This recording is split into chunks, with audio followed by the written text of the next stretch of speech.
أعوذ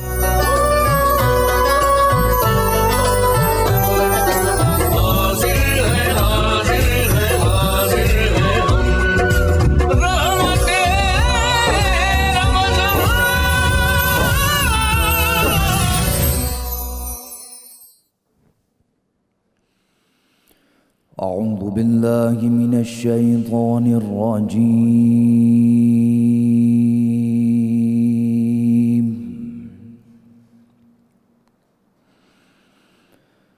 بسم الله الرحمن الرحيم. والضحى والليل إذا سجى ما ودعك ربك وما قلى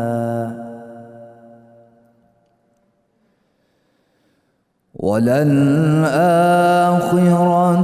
خير لك من الأولى ولسوف يعطيك ربك فترضى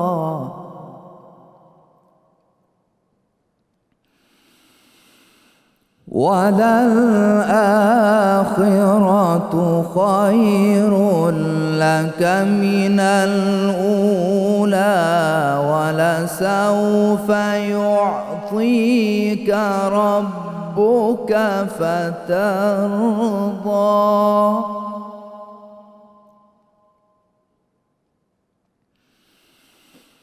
ألم يجدك يتيما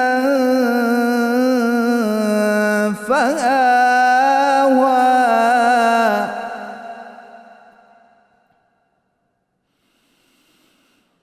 ووجدك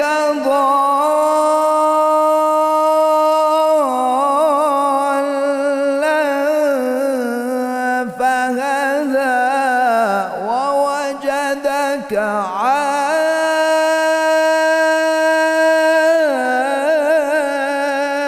عائلا فأغنى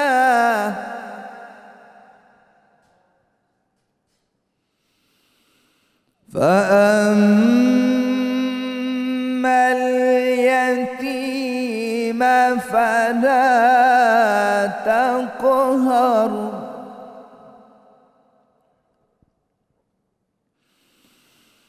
فأما اليتيم فلا تقهر وأما السائل فلا تنهر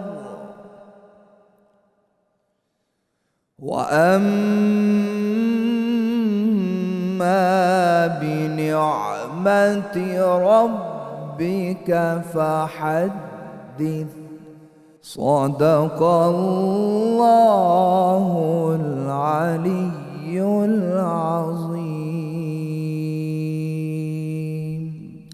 ماشاء اللہ ماشاء اللہ. ملک معروف قاری جناب قاری محمد فرحان بخش نقشبندی صاحب تلاوت کلام پاک سے قلوب منور فرما رہے تھے. الحمدللہ رب العالمین والصلاة والسلام علی سید الانبیاء والمرسلین. اللہم صلی علی سیدنا و مولانا محمد وعلی آلہ واصحابہ وبارک وسلم وصلی علیہ.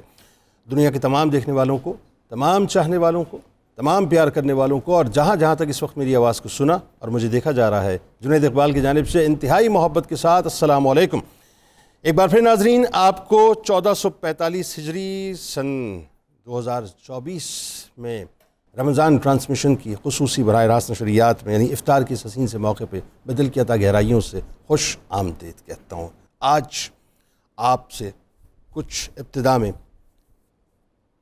عرض کرنا چاہتا ہوں اور چاہتا ہوں کہ آپ ذرا ہمارے ساتھ جڑے رہیں. بات یہ ناظرین، پہلے تو اس بات پر فخر محسوس کیجئے کہ اللہ تبارک و تعالیٰ نے ہم پر کتنا کرم کیا ہے کہ ہم اس رب کے ماننے والے ہیں جو رب سلام ہے. اللہ کا کتنا بڑا فضل اور کرم ہے، اور فخر ہونا چاہیے ہمیں اس بات پہ کہ ہم اس دین کے ماننے والے ہیں جو دین اسلام ہے، سلامتی ہے بنیادی طور پہ۔ ہمیں فخر ہونا چاہیے اس بات پر اور ناز ہونا چاہیے اس بات پہ کہ ہم اس رسول مکرم صلی اللہ علیہ وآلہ وسلم کے امتی ہیں جو رحمت للعالمین صلی اللہ علیہ وآلہ وسلم کے ٹائٹل کے ساتھ اس کائنات میں بھیجے گئے، کہ جن کا اس کائنات میں تشریف لانا رحمت ہے، جن کا چلنا رحمت ہے، جن کا اٹھنا رحمت، جن کا بیٹھنا رحمت، جن کی گفتگو رحمت، جن کی عطائیں رحمت، جن کا تبسم فرمانا رحمت، جن کا سر کو اپنے سر اقدس کو کسی معاملے پر جھکانا رحمت، اپنے سر اقدس کو اٹھانا رحمت، یعنی رحمت ہی رحمت ہے صاحب، یہ سمجھ لیجئے۔ اللہ تعالیٰ نے کتنا بڑا کرم ہم پر کیا کہ ہمیں اس نبی کا امتی بنایا کہ جنہوں نے اپنی پوری زندگی میں عفو درگزر سے کام لیا ہے۔ ہمیں فخر ہونا چاہیے اس بات پہ اور ناز ہونا چاہیے صاحب اس بات پہ، اور تفاخر سے اس بات کو محسوس کیا کیجئے اپنے اندر کہ آپ بنیادی طور پہ مسلمان ہیں، مسلمان۔ اللہ تبارک و تعالیٰ نے آپ کو دین اسلام کے ساتھ منسلک کر دیا ہے، ایک ایسا دین کہ جس کی ابتدا بھی امن ہے اور جس کی انتہا بھی امن ہے، جس کی ابتدا بھی رحمت ہے، جس کی انتہا بھی رحمت ہے۔ ذرا تصور تو کیجئے، آج تو ہم اتنے یوں کہیے کہ اپنا کجی میں مبتلا ہو چکے ہیں، یا یوں کہیے کہ اتنے ہم انتہا پسند ہو چکے ہیں، اتنے رجت پسند ہو چکے ہیں کہ ہم ایک دوسرے کو معاف کرنے کو تیار نہیں ہوتے، ایک دوسرے کے اوپر رحمت کا میਂہ برسانے کو تیار نہیں ہوتے، امن کی بات کرنے کو تیار نہیں ہوتے، ایک دم ہم جو ہے ریجڈ ہو جایا کرتے ہیں کسی بھی معاملے کے اندر۔ ذرا آئیے چلیں تو صحیح سرکار مدینہ صلی اللہ علیہ وآلہ وسلم کی بارگاہ میں، آئیے ذرا اپنے آپ کو لے کر چلیں مکے کی گلیوں کے اندر، اور آئیے ذرا اس تصور کو اپنے ذہن میں قائم تو کیجئے کہ سرکار مدینہ صلی اللہ علیہ وآلہ وسلم ظاہری 40 برس کی عمر میں ظاہری طور پر اعلان نبوت فرما رہے ہیں، اور اعلان نبوت کے فوراً بعد جو آپ کو ریٹیلیشن ملتی ہے، جو آپ کو مخالفت ملتی ہے اہل قریش کی جانب سے، اہل کفار کی جانب سے، ذرا سوچیے، اہل مکہ کی جانب سے، کفار کی جانب سے، ذرا سوچیے کہ کس انداز سے، کس شدت سے آپ کے اوپر تشدد کیا گیا۔ کیا کچھ نہیں کیا گیا رسول کریم صلی اللہ علیہ وآلہ وسلم کے ساتھ کہ تاریخ گواہ نہیں ہے؟ کیا میرے آپ کے آقا و مولا صلی اللہ علیہ وآلہ وسلم کو معاذ اللہ ثم معاذ اللہ کاہن نہیں کہا گیا، شاعر نہیں کہا گیا، جادوگر نہیں کہا گیا معاذ اللہ؟ کیا ان پر پتھر نہیں برسائے گئے؟ کیا ان کے راستے کے اندر کانٹے نہیں بچھائے گئے؟ کیا رسول کریم صلی اللہ علیہ وآلہ وسلم کو زد و کوب نہیں کیا گیا؟ کیا رسول کریم صلی اللہ علیہ وآلہ وسلم کے مبارک لہو کو، جنہیں ہم نورانی لہو کہتے ہیں، کیا اس لہو کو نہیں بہایا گیا؟ کیا نبی کریم صلی اللہ علیہ وآلہ وسلم کے مبارک پشت کے اوپر اوجڑی نہیں رکھی گئی؟ کیا سیدہ کائنات بی بی فاطمہ الزہرا سلام اللہ علیہا نبی کریم صلی اللہ علیہ وآلہ وسلم کے جسم اطہر سے اس اوجڑی کو اٹھانے کے لیے تشریف نہیں لائی تھی؟ یہ مکے کی وادیوں کے بارے میں ابھی آپ کو بتلا رہا ہوں کہ آپ کے ذہن میں وہ بات نہیں ہے کہ شیبی ابی طالب کے 3 برس مکمل طور پہ سوشل بائیکاٹ۔ کس لیول کا سوشل بائیکاٹ، کس لیول کا، جس کے بارے یعنی بیونڈ دی امیجنیشن، جس بارے میں آپ تصور نہیں کر سکیں، وہ بائیکاٹ میرے آپ کے آقا و مولا ان کا ہوا جو وجہ وجود کائنات ہیں، وجہ وجود کائنات۔ جو نہ ہوتے تو کچھ نہ ہوتا۔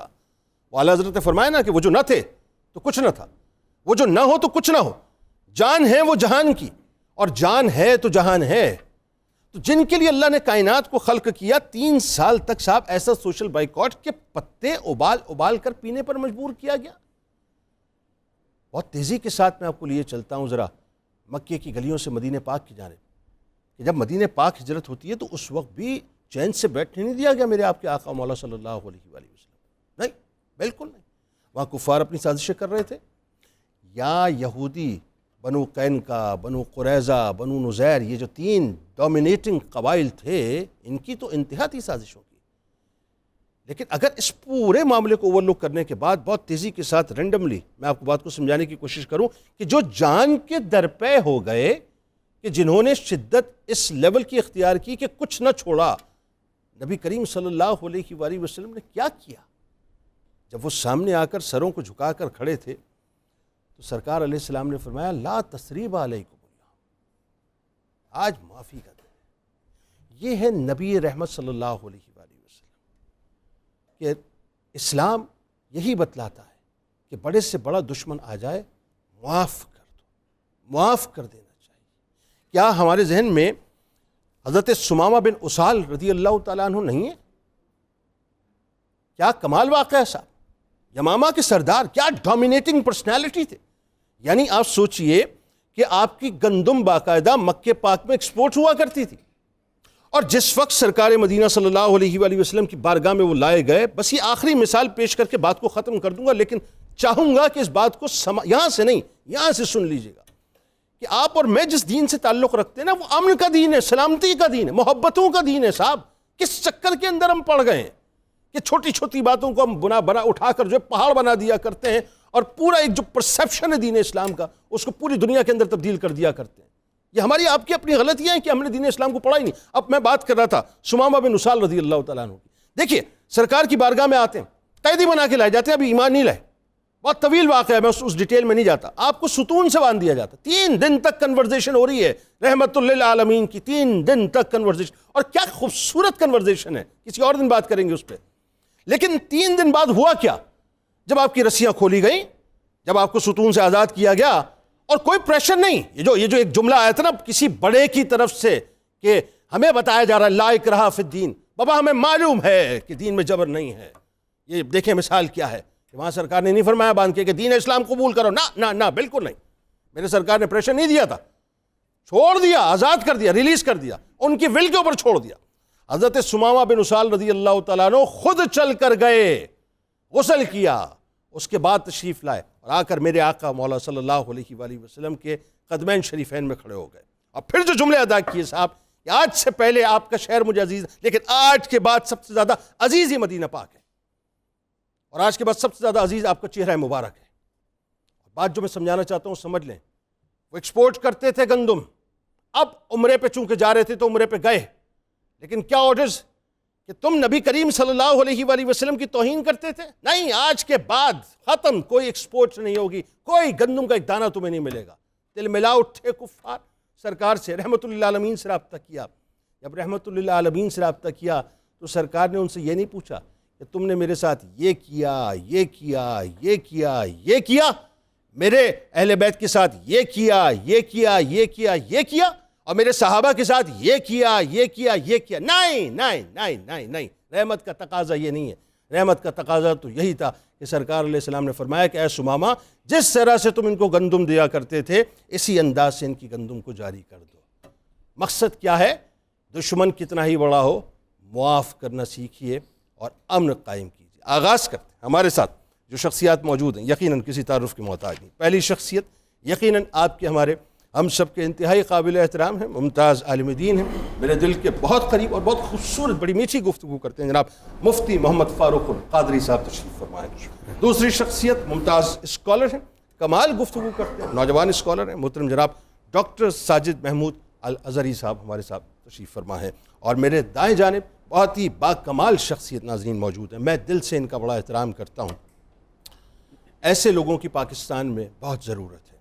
چند ایک آوازیں جو یہ جو ڈبہ مافیا ہے نا، ڈبہ مافیا، لبرل مافیا جو ہے، سیکولر مافیا جو ہے، موم بتی مافیا، ان کے خلاف اگر جو ہمیں مستحکم بہت نظر آتی ہیں، ان میں سے ایک ٹاپ آف دا لائن اگر میں آواز کہوں تو غلط نہ ہوگا، وہ آواز ہے جناب ڈاکٹر محمد قیصر احمد راجہ صاحب کی۔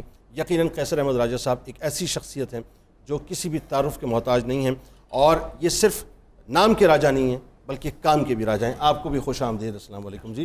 اور ان کے ساتھ ساتھ تشریف فرما ہے آپ کے ہمارے ہم سب کے انتہائی قابل احترام ہیں، ممتاز ثناء ہیں، بہت ہی خوبصورت پڑھتے ہیں، میرے بھائیوں کی طرح ہیں، اور اپنے ساتھیوں کے ساتھ موجود ہوتے ہیں، جناب الحاج شہباز قمر فریدی صاحب موجود ہیں، آپ کو بھی خوش آمدید، السلام علیکم۔ اور آخر میں کچن میں محترمہ منیرہ کرن صاحبہ روز کی طرح موجود ہیں اور کمال کھانے بنائیں گی، آپ کو بھی خوش آمدید، اور تمام لوگوں کو ایک بار پھر اجتماعی طور پہ السلام علیکم۔ اچھا جی، بلا توقف سب سے پہلے آئیے منیرہ صاحبہ آغاز کرتے ہیں آپ سے، کیا بنا رہی ہیں بتائیے؟ جی، آج کی جو ریسیپیز ہیں، جب سے میں ڈرنک کے بارے میں بتاؤں گی کہ اسٹرابری کی ڈرنک بنا رہی ہوں، اسٹرابری لائم۔ اس کا بنانے کا طریقہ کچھ اس طرح سے کہ ہم نے اسٹرابری فریش لی ہیں، اس میں لیمن جوس ایڈ کریں گے، چینی اس میں ایڈ کریں گے، شوگر سیرپ بنا کے بھی ایڈ کر سکتے ہیں، ساتھ میں آئس کیوب، اس پر اس کو بلینڈ کریں گے اور ساتھ میں اس کو سرو کریں گے منٹ کے فلیور کے ساتھ۔ اسی کو اگر آپ چاہیں تو آپ اس میں ملک بھی ایڈ کر سکتے ہیں اور اس میں آپ دہی بھی ایڈ کر سکتے ہیں، تینوں قسم کی ویریشنز ہیں جو میں نے آپ کو بتائی ہیں۔ سیکنڈ جو ہماری ریسیپی ہے وہ ہے میٹھی پھلکیاں. اس کو میں نے پھلکیوں کو میں نے بنا کر اس کو اوور نائٹ اس کو رکھا ہے تاکہ اس پانی سارا جذب ہو کے وہ پھول جائیں. ہلکے سافٹ ہاتھوں سے اس کو نکال کے رکھ دیے, بالکل ہی سافٹ ہے. دہی میں اس میں کریم ایڈ کریں گے, اجوائن, نمک, کالی مرچ, ساتھ میں کرش چلی اس پہ ڈائی گی, کٹی لال مرچ. اس کو مکس کرنے کے بعد اس کا جو فلیور نکلے گا وہ کریم سے نکلے گا, اور اس میں چاٹ مسالہ ایڈ کریں گے. ساتھ میں اس کی ہوم میڈ چٹنی ہے جو کہ منٹ ساس ہے, ساتھ میں املی کی چٹنی ہے. اس میں سیلڈس کچھ بھی نہیں میں نے ایڈ کیا سوائے اس کے کہ اس میں صرف ساسز جائیں گی اور وہ میٹھی پھلکیاں اس کا ایک فلیور بنے گا ڈفرینٹ سا. اور جو تھرڈ ریسیپی ہے وہ ہے تندوری چکن مسالہ. اس کو مسالے کے ساتھ بھی بناؤں گی میں, اور ساتھ میں اس کو میں فلیور دوں گی اسموک کا, اور ساتھ میں اس کو میں ویسے میرینیشن کر کے اس کو گرل بھی کروں گی دونوں طریقوں سے. جنہوں نے مسالے کے ساتھ کھانا ہے وہ مسالے کے ساتھ بھی کھا سکتے ہیں, جو ڈائٹ کانشیس ہیں وہ اس کو خالی گرل کر کے تندوری چکن کو ساتھ میں یوگرٹ کے ساتھ یا پھر چٹنی کے ساتھ اس کو آپ کھا سکتے ہیں دونوں طریقوں کے ساتھ. تو یہ آج کی 3 ریسیپیز ہیں جو کہ ڈفرینٹ طریقوں سے بناؤں گی, آپ اس کو اپنے طریقے سے بنا سکتے ہیں. میں ہمیشہ کوشش کرتی ہوں جنید بھائی کہ میں وہ چیز لے کے آؤں جو کہ ڈفرینٹ جس کی ویریشنز ہوں, ایک ہی اس کا میتھڈ نہ ہو. تو آج اس کا جو میتھڈ ہے ابھی تو 24 کروڑ عوام آپ کا انتظار کر رہے ہو, آپ کو پتہ ہی نہیں باہر رش لگ گیا. آپ دیکھیں جی, بس میں اب سٹارٹ کرنے لگی. سب سے پہلے میں ٹیلی ویژن سارے ٹیلی ویژنس کے آگے جو ایک ہی بات ہو رہی ہے, بس منیرہ صاحبہ کو سنا جا رہا ہے. جی بس اب میں سٹارٹ کروں گی, ساتھ ساتھ آپ کی بات سنوں گی اور میرا ساتھ ساتھ کام ہوگا. باقی بگائے جو ریسیپیز پہ ایڈنگ کروں گی ساتھ ساتھ بتاؤں. آپ ہمیں اپڈیٹ کرتی رہیے گا کیونکہ ظاہر ہے ہم بھی, آپ کو پتہ ہے تجسس تو قائم رہے گا, ہم جھانک کے دیکھتے رہیں گے آپ کیا بنا رہی ہیں. جی بالکل, بس اب میں اس کا مینیشن کرنے لگی ہوں اور بس اس کے ساتھ ساتھ آپ کو اپڈیٹ ساتھ ساتھ دیتی رہوں گی.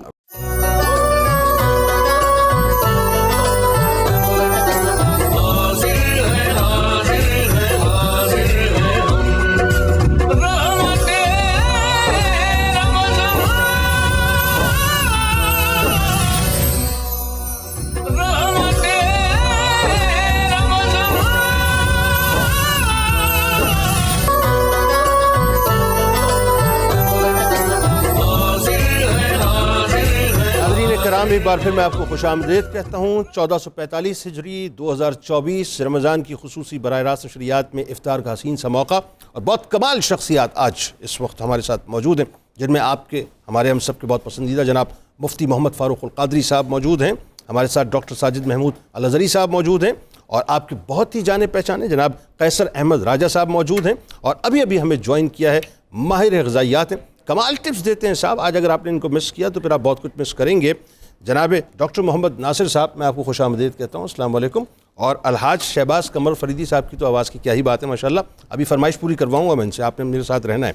اچھا آغاز کرتے ہیں ڈاکٹر صاحب سب سے پہلے آپ سے. ظاہر ہے یہ بڑا ایک معاملہ ہے کہ ہم بہت رمضان کے اندر جیسا ہمیں اپنے جسم کو ٹریٹ کرنا چاہیے مطلب اللہ ماشاءاللہ, لیکن اکثر و بیشتر دیکھا گیا ہے کہ ہم اس کے بالکل اپوزٹ ٹریٹ کر رہے ہوتے ہیں. نتیجہ یہ نکلتا ہے کہ وہ جو ایک اسپریچول سیٹسفیکشن ملنا چاہیے, یا وہ جو اسپریچولی ہمیں پالش ہونا چاہیے, وہ تو ہم ویسے نہیں ہو پاتے. جسمانی طور پہ بھی ہم بڑے عجیب سے ہو جاتے ہیں, جبکہ اس کے ریزلٹس کچھ اور ہونے چاہیے. تو سب سے پہلے تو ایک اوور ویو دیجئے کہ رمضان کو گزارنا کیسے. اگر میں آپ سے کہوں کہ جی مجھے کوئی ایسا پلان بنا دے, ڈائٹ پلان بہت آسان سا عام آدمی کے لیے, جو عام آدمی افورڈ کر سکے, وہ کیا ہونا چاہیے؟ السلام علیکم جی, آپ کا شکریہ کہ آپ نے آج دعوت دی اس پروگرام میں. جو ہماری بیلنس فوڈ کا یا جو ہماری خوراک کا روزانہ کا طریقہ کار ہے وہی رمضان المبارک کا طریقہ کار ہے, اس میں کوئی ڈیفرنس نہیں ہے. ٹھیک ہے, اگر آپ کی جو ہے وہ عام دنوں میں خوراک ہیلدی ہے اور آپ اس کو طریقے سے کھاتے ہیں تو اسی طریقے سے آپ اس رمضان المبارک میں کھائیں گے.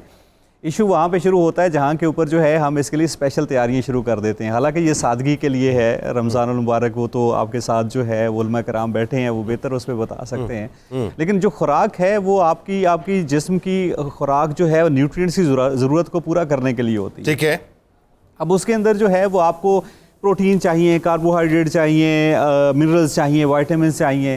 لیکن ہوتا کیا ہے کہ ہم اس ماہ میں خاص طور کے اوپر اپنے باڈی کو بھرنا شروع کر دیتے ہیں جب سحور کے ٹائم پہ ہو یا افطار کے ٹائم پہ ہو, ایسی چیزوں سے جن کی ضرورت نہیں ہے. صحیح. سو ہم بہت زیادہ جو ہے وہ ایڈڈ شوگر والے ڈرنکس لینا شروع کر دیتے ہیں, اس کی ضرورت نہیں ہے. چینی ایکسٹرا لیں گے تو وہ نقصان ہی دے گی.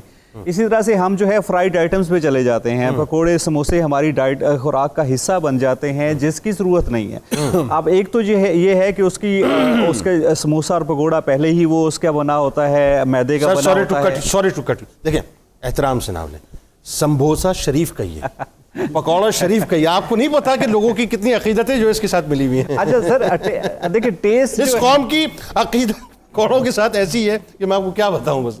سر میرا ایک یہ ہے کہ جیسے ہم اسپریچولی اس مہینے کو اپنے آپ کو پالش کر سکتے ہیں نا, میرا خیال ہے کہ ہم خوراک کے لحاظ سے بھی اپنے آپ کے جو ٹیسٹ برڈز ہیں ان کو اس مہینے میں ٹرین کر سکتے ہیں, جو کہ آپ کی ہیلتھ کو بہت امپروو کریں گے, اپنی بچوں کی ہیلتھ کو بہت امپروو کریں گے. آپ کے پاس 30 دن ہوتے ہیں, 29-30 دن ہوتے ہیں, جس کے اندر جو ہے اگر آپ ہیلدی فوڈ کی طرف چلے جائیں, نارملی یہ کہا جاتا ہے کہ 3 ہفتے اگر آپ ہیلدی فوڈ مسلسل کنزیوم کر لیں تو یہ آپ کے جو ٹیسٹ برڈ ہیں اس کے اگینسٹ ٹرین ہو جاتے ہیں, اور آپ جو ہے پھر ہیلدی فوڈ کنزیوم کرنا آپ کو اتنا ہی پلیئریبل ہوتا ہے جتنا کہ جنک فوڈ کنزیوم کرنے سے ہوتا ہے. سو اس کا مطلب یہ ہے کہ آپ کو یہ موقع دے رہا ہے رمضان المبارک, جس کے اندر جو ہے وہ سحور کے اندر جو ہے پریسائزلی کوئی ٹپ بتائیے. میں سب پہلے سحور پہ آتا ہوں, پھر افطار پہ آتا ہوں. سحری میں آپ کو جو ہے وہ, کیونکہ آپ نے سارے دن جو ہے وہ ڈی ہائیڈریشن ہو جاتی ہے, پانی ایک زیادہ مسئلہ ہوتا ہے, انرجی کا اتنا مسئلہ نہیں ہوتا کیونکہ کاربوہائیڈریٹ ہم خوراک کھا بھی لیتے ہیں, اور ہمارے مسلز میں بھی اور لیور میں بھی اپروپریٹ اماؤنٹ آف گلائکوجن بھی ہوتی ہے اور پھر فیٹ بھی ہے جس کو کنورٹ کر سکتے ہیں. تو ڈی ہائیڈریشن کا مسئلہ ہو سکتا ہے, پانی کی کمی کا مسئلہ ہو سکتا ہے, تو آپ ایسے فوڈ لیں جس کے اندر جو ہے جو آپ کو زیادہ دیر تک ہائیڈریٹ رہیں. تو اس کے اندر ڈیری فوڈ جو ہے, ڈیری خاص طور کے اوپر پوری دنیا کے اندر بڑی مشہور ہے, یوگرٹ ہے یا ملک ہے, اور اگر اس کے ساتھ کھجور اگر آپ صبح کے ٹائم پہ لے لیتے ہیں, اور دوسرے ایسے کاربوہائیڈریٹ لیتے ہیں جو کہ لانگ ٹرم میں, مثال کے طور پر اگر روٹی کھا رہے ہیں تو ہول ویٹ فلور کی کھائیں, اگر آپ موسلی بنا سکیں, اوٹ کو جو ہے اس کے اندر دودھ ڈال کے آپ کنزیوم کر سکیں, بہت زیادہ پیٹ کو بھرنے بہت زیادہ فوڈ کو پیٹ کو بھرنے کی ضرورت نہیں ہے, اور پانی جو ہے وہ آپ مناسب مقدار میں لیں. یہ صحیح ہے. جب آپ افطار پہ آتے ہیں تو اس ٹائم کے اوپر آپ کو جو ہے ہم کرتے یہ ہے کہ امیجیٹلی ایک تو سموسا پکوڑا کھاتے بھی ہیں لیکن امیجیٹلی کھانا شروع کر دیتے ہیں. تو آپ کو سب سے پہلے جو ہے پانی کے ساتھ 6:30 بجے بمبارڈمنٹ شروع ہو جاتی ہے باقاعدہ. تو آپ کو پہلے سب سے پہلے پانی کے ساتھ یا دودھ کے ساتھ کوئی کھجور یا ہلکا سا فلوئڈ لینا چاہیے, اور اس کے بعد نماز پڑھنے کے بعد ایک تھوڑا سے ٹائم دینے کے بعد کھانا کھانا چاہیے. اس ٹائم پہ اگر آپ سموسے پکوڑے سے گزارا بھی کرنا چاہتے ہیں, لیکن اگر آپ امیجیٹلی کریں گے تو ہوتا کیا کہ تیزابیت ہوتی ہے, ایسیڈیٹی ہوتی ہے, اور آپ کے باڈی جو ہے اس کو اڈاپٹ نہیں کرتا اور الٹا نقصان کر بیٹھتے ہیں. ہمارے بھائی جان کل خلیل الرحمان قمر صاحب موجود تھے, ساری حجت کر لی میں نے, پتہ نہیں دیکھ رہے ہوں گے, اگر دیکھ رہے ہوں گے بھائی جان السلام علیکم, ساری حجت اینڈ میں کیا کہہ رہے ہیں پتہ ہے وہ کہ بھائی سب صحیح ہے, کھانے یہی ہیں, اب حل بتاؤ کہ اس کو اس کے بعد کیا کرنا ہے. اب ذرا آئیے ہم جب بات کا آغاز کرتے ہیں. یہ اسلام کے بارے میں اب مسلمان مجھے لگتا ہے کہ شاید ابھی تک اس طرح سے سمجھ نہیں پایا ایکچولی کہ ہمیں جو اللہ تعالیٰ نے ایک کنڈکٹ دیا ہے دین اسلام کی صورت میں, وہ کتنا خوبصورت کتنا حسین دیا ہے. میرا خیال ہے سب سے پہلے ذرا آج سننے والوں کو یہ سمجھائیے صاحب کہ جو سلام ہمیں اسلام دے رہا ہے اس سلام نے اسے دین رحمت بنا کے ہمارے لیے رکھا ہے. قرآن سے آغاز کیجیے ذرا. بسم اللہ الرحمن الرحیم. یہ بات انڈرسٹوڈ ہے, یقینی ہے, ذہانی ہے کہ اسلام آسانیوں کا دین ہے. سبحان, جو انسانی نفسیات اور فطرت کے عین مطابق ہے. اسی لیے اللہ تعالیٰ نے قرآن مجید میں یہ دین دے کر ہمیں فرمایا یرید اللہ بکم الیسر. اللہ تو چاہتا ہی تمہارے لیے آسانی ہے. اور یہ بھی فرمایا وما جعل علیکم فی الدین من حرج. اللہ نے تو جو تمہیں دین دیا ہے اس میں تنگی نہیں رکھی. اللہ. اسی طرح قرآن مجید میں ایک اور مقام پر یوں فرمایا لا یکلف اللہ نفسا الا وسعها. سبحان اللہ. اللہ نے تمہیں انہی احکام کا مکلف ٹھہرایا ہے, پابند کیا ہے جن احکام کو ادا کرنے کی اور ان کا بوجھ اٹھانے کی تم میں کیپیسٹی ہے. تمہاری طاقت سے بڑھ کر تم پر بوجھ نہیں ڈالا. اور اگر اسلام کو آپ ما قبل ادیان کے ساتھ یا موجودہ دیگر مذاہب کے ساتھ بھی تقابل کریں تو اسلام کی بہت ساری آسانیاں اور بیوٹی نظر آتی ہے. شریعت موسوی دیکھیں, سارے کا سارا دین ایک ہی مرتبہ اتر آیا. بالکل ٹھیک ہے. اسلام بتدریج آتا رہا, گریجولی. بالکل. جیسے جیسے وقت گزرتا ہے مسائل کی نوعیت تبدیل ہوتی ہے, اور یہ کتنی ریلیونٹ بات ہے, اور اسی مناسبت سے اسلام کے احکام آتے ہیں. آیات بھی اسی اعتبار سے آتی رہیں. سبحان اللہ. آپ گزشتہ ادیان میں دیکھیں, شریعت موسوی میں دیکھیں, ایک بندہ قتل کر لے, اس کی سزا صرف قتل تھی چاہے اس نے خطأ ہی کیوں نہ کیا ہو. اوکے. دیت کا کوئی پہلو نہیں تھا, اسلام نے رکھا ہے. نماز پڑھنی ہے تو ایک مخصوص جگہ تھی، اس کے علاوہ کہیں دنیا میں نماز نہیں پڑھ سکتے آپ۔ بالکل ٹھیک ہے۔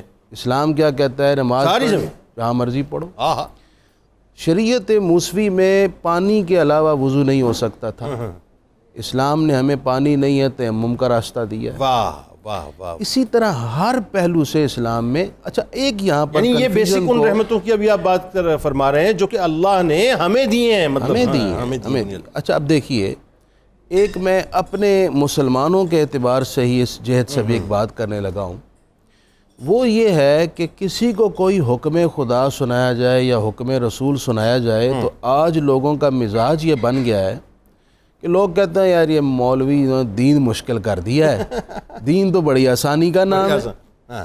یعنی حکم خدا اور حکم رسول سنایا جائے تو لوگ یہ کہتے ہیں یہ مولویوں نے مشکل کر دیا۔ بالکل صحیح۔ اب یہاں ایک بات سمجھنا ضروری ہے، اسلام آسانی کا دین ہے۔ اس کا مطلب یہ ہے کہ جو احکام اللہ رسول نے آپ کو دیے ہیں وہ آپ کی کیپیسٹی کے مطابق ہیں، وہ آسان ہے، بالکل ٹھیک۔ وہ مشکل نہیں ہے۔ لیکن اس آسانی کا یہ مطلب نہیں ہے کہ ایک بندے کا روزہ رکھنے کا دل نہیں کر رہا وہ روزہ ہی نہ رکھے، کہ اسلام تو آسانیوں کا دین ہے۔ ایک بندہ تھوڑا سا میٹنگ میں مصروف ہے، کہتا ہے میں آج نماز نہیں پڑھوں گا، میری میٹنگ چل رہی ہے، اسلام آسانیوں کا دین ہے۔ یہاں آسانی نہیں دے گا۔ ایک اور یہاں پہلو یہ بھی بڑا مسئلہ بن گیا اس وقت ہمارے لوگوں کے اندر، ہر شعبے کا کوئی نہ کوئی اسپیشلسٹ ہوتا ہے۔ بتائیے، نہیں اب تو سر بہت زیادہ ہو گئے، اور اسلام ایک ایسا میں کیا کہوں بات جس پہ سب کی تواضع آزمائی ہو رہی ہے۔ مثلا دیکھیے، ایک جہاز کا پائلٹ ہوتا ہے، ایک بحری جہاز کا کپتان ہوتا ہے، ایک ٹرین ڈرائیور ہوتا ہے۔ بالکل ٹھیک ہے، تینوں اپنے اپنے شعبے میں ماہر ہوتے ہیں۔ بالکل صحیح۔ لیکن اگر جہاز کے پائلٹ کو آپ کہیں تو جا کے بحری جہاز چلا، کیا بنے گا؟ اب تو وہ اور اگر آپ ٹرین چلانے والے کو کہیں آج تم نے جہاز اڑانا ہے، کیا نتیجہ نکلے گا؟ جملہ آ رہا تھا میں، بربادی ہوگی۔ لیکن اسلام کے ساتھ لوگوں کا رویہ یہ ہے کچھ ایسا پاکستان میں منظرنامہ بن گیا ہے۔ چلیں آگے چلیں۔ اسلام کے حوالے سے جس کو بنیادی چیزوں کا علم نہیں ہے وہ خود ہی اس کی تشریحات کرتا پھرتا ہے، پھر نتیجہ کیا نکلتا ہے؟ کنفیوژن۔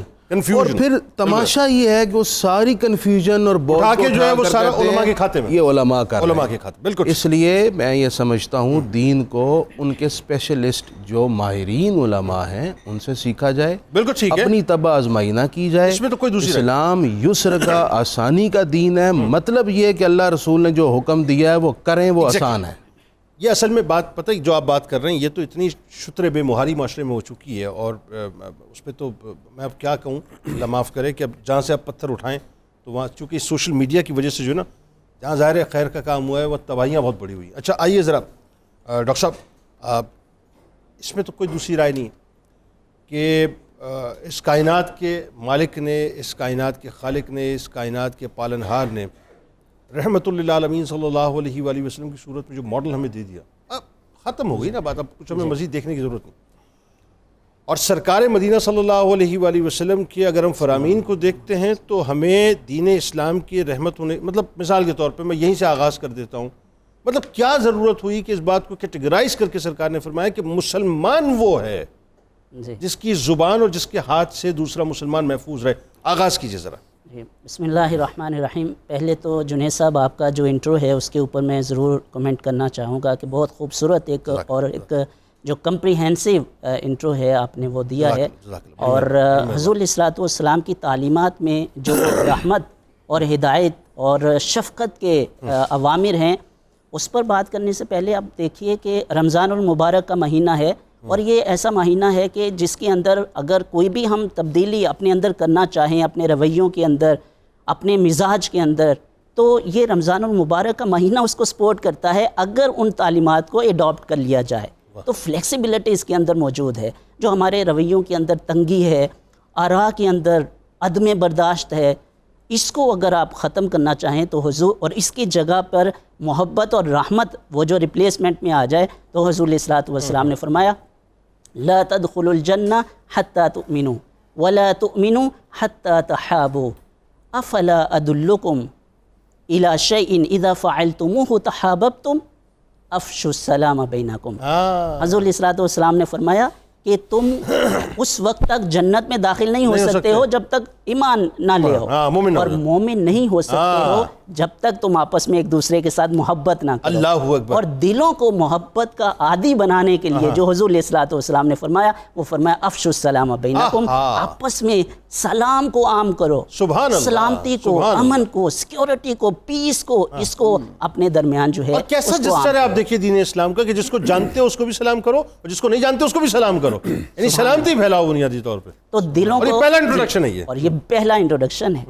اور پھر حضور علیہ الصلوۃ والسلام ایک دوسری حدیث میں ارشاد فرمایا کہ افشوا السلام کے حوالے سے کہ ایک تو سلامتی کو عام کرو، اور دوسرا وصلوا الارحام، یہ آپس کے جو آپ کے رشتہ دار ہیں، قرابت داری، ان کے ساتھ صلہ رحمی کرو۔ آج ہمارے ہاں یہ بھی بہت بڑا پرابلم ہے کہ ہمارے جو معاشرتی رویے ہیں اور اقدار ہیں اور ایک دوسرے کے ساتھ تعلقات ہیں، خاص طور پر اپنے قریبی رشتہ داروں کے ساتھ، وہ ڈیزاسٹر ہے، تباہی ہے۔ تو اللہ کے رسول نے فرمایا کہ اگر تم چاہتے ہو کہ تمہاری عبادات بھی قبول ہوں، اللہ کے ہاں اور اللہ کے رسول کا قرب بھی تمہیں نصیب ہو، وصلوا الارحام، تو صلہ رحمی کرو۔ اور آگے فرمایا وصلوا اللیل والناس نیام، اور اس وقت اللہ کی بارگاہ میں جھکو اور سجدہ ریز ہو جاؤ جب سارے لوگ آرام کر رہے ہوتے ہیں۔ تدخل الجنت بالسلام، یہ حضور علیہ الصلوۃ والسلام کی طرف سے گارنٹی ہے کہ اگر تم ان افعال کو کر لیتے ہو تو جنت میں سلامتی کے ساتھ داخل ہو جاؤ گے، تمہیں جنت میں داخل ہونے سے کوئی روک نہیں سکتا ہے۔ تو حضور علیہ الصلوۃ والسلام کی یہ جو تعلیمات ہیں، جو ہمارے رویوں کے اندر جو نفرتیں ہیں اور جو عداوتیں اور دشمنی ہیں، ان کو ختم کرنے کا جو حضور علیہ الصلوۃ والسلام نے طریقہ ارشاد فرمایا ہے، وہ یہی ہے کہ ہم سلامتی کو، رحمت کو عام کریں اور اپنے رویوں کے اندر معافی اور درگزر والا جو ہے وہ پہلو لے کے آئیں، جس کو اللہ کے رسول نے فرمایا من لم یرحم صغیرنا ولا یوقر کبیرنا فلیس منا، جو ہمارے چھوٹوں پر رحمت نہ کرے، شفقت نہ کرے اور بڑوں کا احترام اور عزت نہ کرے، وہ ہم میں سے نہیں۔ بلکہ دیکھیں مطلقاً اگر دیکھ لیں آپ تو اس کو اس طرح دیکھ لیں نا کہ جو رحم نہیں کرتا وہ رحم نہیں کیا جاتا، بڑی سادی سی بات ہے۔ راجہ صاحب آئیے ذرا تھوڑا براڈر کینوس پہ بات کرتے ہیں۔ نبی رحمت صلی اللہ علیہ وآلہ وسلم کی ذات اقدس کو جب ہم دیکھتے ہیں تو آپ کی حیات پاک میں ظاہر ایک ہمیں نظر آتا ہے کہ جتنی تکالیف آئی ہیں، لیکن ان تمام تر تکالیف کے باوجود آپ نے ہمیشہ رحمت کا می برسایا، ہمیشہ امن کی بات کی، ہمیشہ سلامتی کی بات کی۔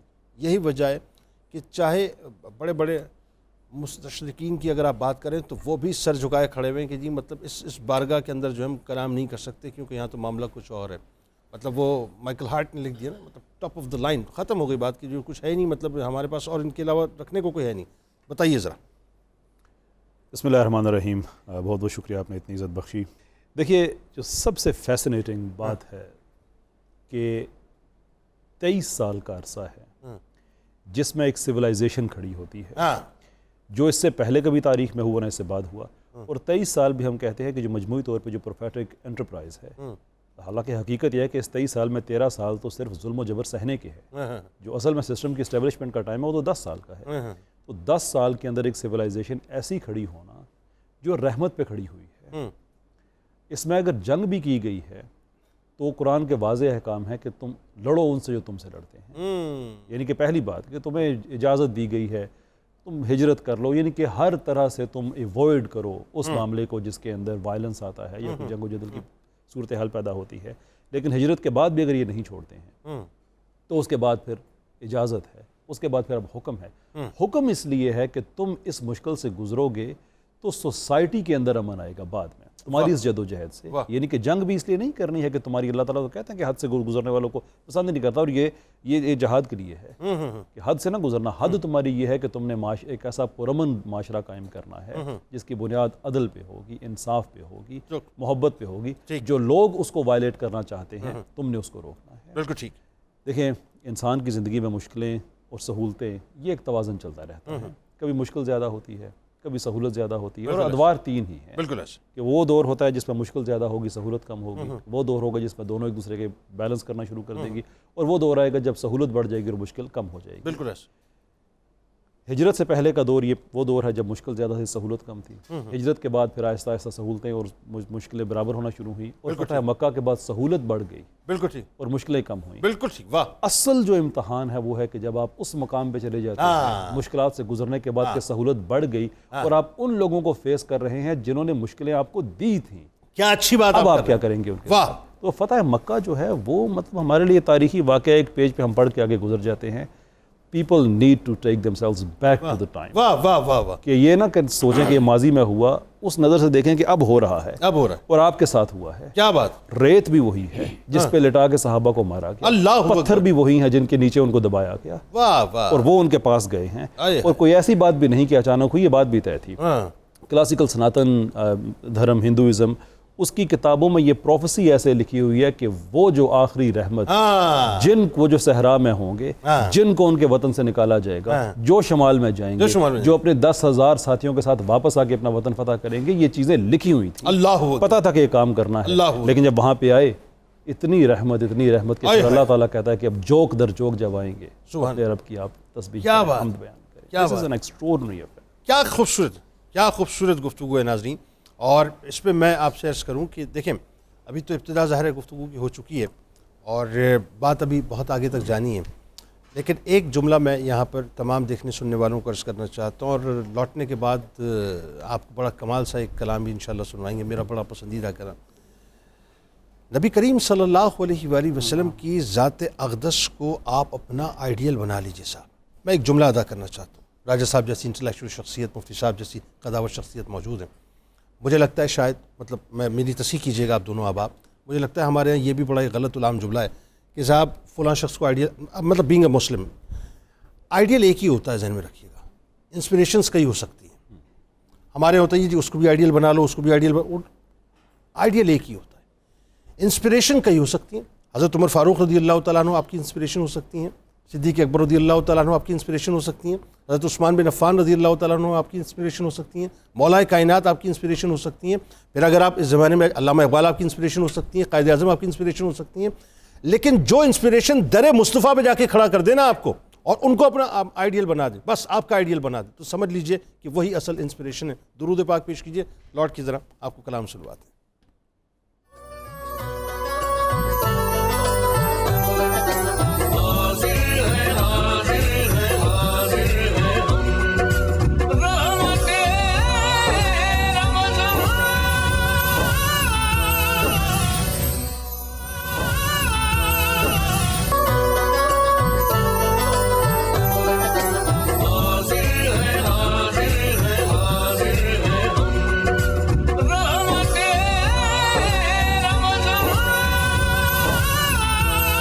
جناب ایک بار پھر میں آپ کو خوش آمدید کہتا ہوں 1445 ہجری کی خصوصی براہ راست نشریات رحمت رمضان میں افطار کے حسین سے موقع پہ، اور کمال شخصیات ناظرین اس وقت ہمارے ساتھ موجود ہیں. ڈاکٹر صاحب بتائیے ذرا، ایک تو یہ بات ہوگی، اچھا بہت سے لوگ بیماریوں میں مبتلا ہوتے ہیں، لائک شوگر پیشنٹس ہوتے ہیں، بلڈ پریشر کے مریض ہوتے ہیں، ان کا بڑا مسئلہ ہوتا ہے، ان کے لیے کوئی ڈائٹ بتائیے. اچھا ایک تو جو ہے وہ اللہ تعالیٰ نے آسانی کی ہے بیماری کی حالت میں، لیکن ہم کیونکہ مسلمان ہیں بہت سارے لوگ جو ہے بیماری کی حالت میں بھی روزہ رکھنا چاہتے ہیں اور وہ جو ہے ان کا روزہ چھوڑنے کو دل نہیں کرتا. ایسا ہی ہے. سو اس لیے جو ہے اس میں بہت سے ایسے لوگ ہیں جو رکھتے ہیں چاہے ڈاکٹر منع بھی کر. جی ایسا ہی ہے. اللہ تعالیٰ ان کے تقویٰ کو جو ہے وہ اور برکت ڈالے. سو اس میں بنیادی طور پہ ضرورت یہ ہوتی ہے کیونکہ دن کے ٹائم کے اوپر جو ہے روزہ ہوتا ہے، تو سحور کے ٹائم کے اوپر ان کو جیسے میں نے پہلے کہا تھا کہ ایک تو کچھ ایسی خوراک جو کہ سلو ڈائجسٹ ہو، جو کاربوہائیڈریٹ یا والی ڈائٹ جب ہم لیتے ہیں یا جس میں چاول ہوں یا جس میں فرائز ہوں یا جو اس قسم کی خوراک ہوتی ہے، بعض اوقات اس کی وجہ سے وہ بڑی جلدی ہضم ہو جاتی ہے اور وہ سلو ڈائجسٹڈ نہیں ہوتی. ٹھیک ہے. تو فائبر والی خوراک لیں، جیسے میں نے موسلی کی بات کی تھی، جیسے میں نے کہا کہ ہول ویٹ فلور اگر لے سکیں، اگر آپ فروٹس لے سکیں جس میں فائبر زیادہ ہو. دوسرا یہ ہے کہ ان کو جو اور وہ کیا کرتا ہے، سلو ڈائجسٹ ہوتا ہے، سسٹینڈ گلوکوز سپلائی دیتا ہے، جس کے نتیجے کے اندر جو ہے وہ لانگر پیریڈ آف ٹائم جو ہے ہے وہ آپ کی باڈی کے اندر جو ہے انرجی بھی رہتی ہے, گلوکوز بھی رہتا ہے, جس کے نتیجے کے اندر آپ باڈی کو بہتر طور پر پرفارم کر پاتے ہیں. دوسرا یہ ہے کہ اگر جو ہے وہ ایک خاص ٹائم آتا ہے جب بالکل آپ کو بھوک لگتی ہے, اس کے بعد جو ہے پھر آپ کے مسل سے میں جو گلائکوجن ہوتی ہے گلوکوز میں کنورٹ ہوتی ہے, یا آپ کا جو ہے وہ فیٹ ہے وہ واپس انرجی دینا شروع کرتی ہے. تو اس سے پہلے جو ہے وہ ایک فیز آتی ہے جب ہم نارملی کہتے ہیں کہ اثر سے پہلے ایک دم سے بالکل نڈھال ہوئے ہوتے ہیں, اور اس کے بعد پھر دوبارہ سے انرجی آنا شروع ہوتی ہے. تو اس ٹائم کے اوپر جب آپ نڈھال ہوں تو اسی ٹائم کے اوپر تھوڑا سا اگر ایک ہلکی پھلکی آپ ایکٹیویٹی کرنا شروع کر دیں تو جس کے نتیجے میں انرجی ریلیز جلدی ہو جاتی ہے, جس کے نتیجے کے اندر جو ہے وہ آپ کا وہ ٹائم اچھا گزر سکتا ہے. دوسرا یہ ہے کہ جیسے ہی آپ روزہ کھول لیں تو اگین وہی ہے کہ آپ جو ہے وہ ایک دم سے انرجی کا بوسٹ نہ دیں, ایک دم سے بہت زیادہ گلوکوز نہ لیں. آپ پانی لیں اور کھجور لیں, سادہ خوراک لیں, تاکہ جو ہے وہ آپ کو سسٹینڈ گلوکوز سپلائی ہو, اور اس کے بعد پھر آپ کھانا کھانا شروع کریں. دوسرا یہ ہے کہ جو ہے اگر آپ بیماری کی حالت میں رکھتے ہیں تو اس کا مطلب ہے کہ آپ کو فیٹس جو ہے خاص طور پہ فرائیڈ فیٹ ویسے اتنا مسئلہ نہیں ہے. اگر آپ دیسی گھی سے روٹی کے اوپر لگا کے کھاتے ہیں یا پراٹھا کھاتے ہیں اس میں نہیں, اگر آپ ڈیپ فرائنگ کرتے ہیں اور مسلسل اسی میں 2-3 دن سے کیے جا رہے ہیں اس میں ٹرانس فیٹ بن جاتے ہیں, وہ ہیلتھ کے لیے نقصان دہ. دوسرا جو امپورٹنٹ چیز ہوتی ہے کہ آپ کو نمک کا خیال کرنا ہوتا ہے, کیونکہ نمک جو ہے وہ پیاس لگواتا ہے. ایک تو بلڈ پریشر میں ویسے ہی وہ نقصان دہ ہے, کاؤنٹر پروڈکٹیو ہے. اور تیسرا جیسے میں نے کہا کہ اگر آپ فرائیڈ آئٹم سے اگر احتیاط کر سکیں, نمک سے احتیاط کر سکیں, اور ایسے خوراک سے احتیاط کر سکیں جو کہ امیجیٹ انرجی دے اور لانگ ٹرم نہ ہو, بلکہ اس کی بجائے اس کو ریپلیس کر سکیں, تو کافی حد تک بہتر روزہ گزر جاتا ہے. بہترین ہو گیا. بلکہ میں اس پہ ایک سوال ضرور کروں گا مفتی صاحب سے جب بات کروں گا کہ یہ اتنی ساری آج تو ظاہر جتنے ماہر غذائیات آپ جن کو سنتے ہیں تو ہر ایک کا اپنا ظاہر اپنا پرسیپشن ہے اور اپنی ڈیٹیلنگز ہیں, اپنا جو ہے وہ اپنا تجربہ ہے. لیکن سرکار مدینہ صلی اللہ علیہ وآلہ وسلم تو ایک کھجور سحری میں کھا لی, ایک کھجور افطار میں کھا لی, مطلب باقی اس کے علاوہ ان کو کسی بات کی حاجت نہ ہوتی تھی. تو کیا ایسی بات تھی, اس پہ ذرا گفتگو کریں گے. نبی کریم صلی اللہ علیہ وآلہ وسلم نے جس انداز سے انسانوں پر رحمت کی ہے اور اسلام نے جس انداز سے انسانوں پر رحمت کا درس دیا ہے, اب ذرا اس پہ بات کرتے ہیں. مطلب آپ کسی بھی کاسٹ سے تعلق رکھتے ہو, کسی بھی مذہب سے تعلق رکھتے ہو, آپ انسان ہیں, تو انسانوں کے لیے کیا کنڈکٹ دیا اسلام نے, ذرا بتائیے. جنید صاحب آپ نے ایک اور بات بھی میرے ذمہ لگائی, لیکن اب آپ اس طرف آ نہیں رہے. نہیں, آئیے بالکل. نبی کریم صلی اللہ علیہ وسلم جی مطلب ہمارے یہاں آج پہلے تو بلکہ اسی پہ بات کر لیتے ہیں. ہمارے یہاں جو آج یہ اتنا ڈیٹیلنگ لوگ کر رہے ہوتے ہیں, جی یہ بھی کرنا ہے, یہ بھی کرنا ہے, یہ بھی کھانا ہے, یہ نہیں کھانا ہے. کریم صلی اللہ علیہ وسلم تو صرف کھجور کھایا کرتے, کھجور, اور وہ بھی ایک آپ دیکھیں, اور پورے دن کرو, اور کبھی تو 2-3 دن کے روزے. افطار میں بھی حدیث شریف میں ہے کہ آپ نے کھجور کھاتے پھر آپ نماز ادا فرماتے. اچھا, اس میں ابن قیم نے لکھا ہے کہ اس میں بڑا باریک فائدہ ہے. وہ یہ ہے کہ پورا دن نہ کھانے کی وجہ سے معدہ خالی ہوتا ہے. ٹھیک ہے. جگر کو معدے سے کوئی ایسی چیز ملتی نہیں جسے وہ جذب کر کے اعضاء کو توانائی دے, جبکہ میٹھا جگر کو بڑا محبوب ہے اور بڑی جلدی وہ جذب کرتا ہے. اچھا, اس لیے آپ صلی اللہ علیہ وسلم نے پہلے میٹھی کھجور, اور وہ بھی تازہ میٹھا تازہ کھجور کو جگر جلدی جذب کرتا ہے اور اعضاء کو توانائی دیتا ہے. اس لیے آپ صلی اللہ علیہ وسلم کھجور کھاتے اور اس سے پورے جسم کو توانائی میسر آتی ہے. اللہ اکبر, اللہ اکبر. اب جہاں تک دین رحمت کی بات ہے, اور آپ صلی اللہ علیہ وسلم نے کل انسانیت کے لیے پیام رحمت و محبت چھوڑا, اس میں سب سے بنیادی بات تو آیت مقدسہ قرآن نے آپ صلی اللہ علیہ وسلم کے وجود کو جو ٹائٹل دیا, جس کا ذکر آپ نے کیا, اللہ تعالیٰ نے فرمایا وَمَا أَرْسَلْنَاكَ إِلَّا رَحْمَةً لِّلْعَالَمِينَ. آپ نے کل عالمین کے لیے رحمت کی حیثیت سے اس دنیا میں تشریف آوری کی. لہٰذا آپ کے ہر قول میں اور ہر عمل میں کل عالمین کے لیے رحمت کا ایک نمایاں پہلو ہوتا. بالکل ایسا. آپ نے جنگیں بھی کیں, لیکن اس سے قبل خطوط لکھے, اس سے قبل انہیں پیام امن بھیجا.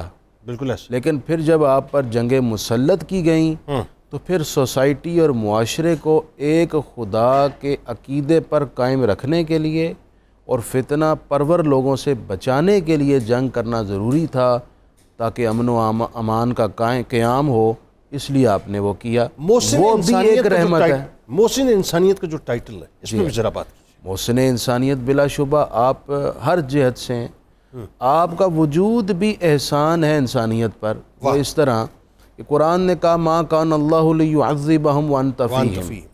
گزشتہ جب خطائیں اور حد سے بڑھ کر گناہ کرتے تو رب العزت اجتماعی عذاب اتار کر صفحہ ہستی سے مٹا دے. بالکل ایسا. قوم عاد و سمود کے آج بھی آثار موجود ہیں جو ان کا حال بتا رہے ہیں کہ انہوں نے کیا کیا تھا, ان پر کیسا عذاب آیا تھا. لیکن جب حضور تشریف لے آئے امت نے کیا نہیں کیا. اور پھر جو مخالف مذاہب کے لوگ ہیں انہوں نے رسول اللہ کے زمانے میں اور آج تک, آپ غزہ میں بھی دیکھ لیں جو کچھ وہ کر رہے ہیں.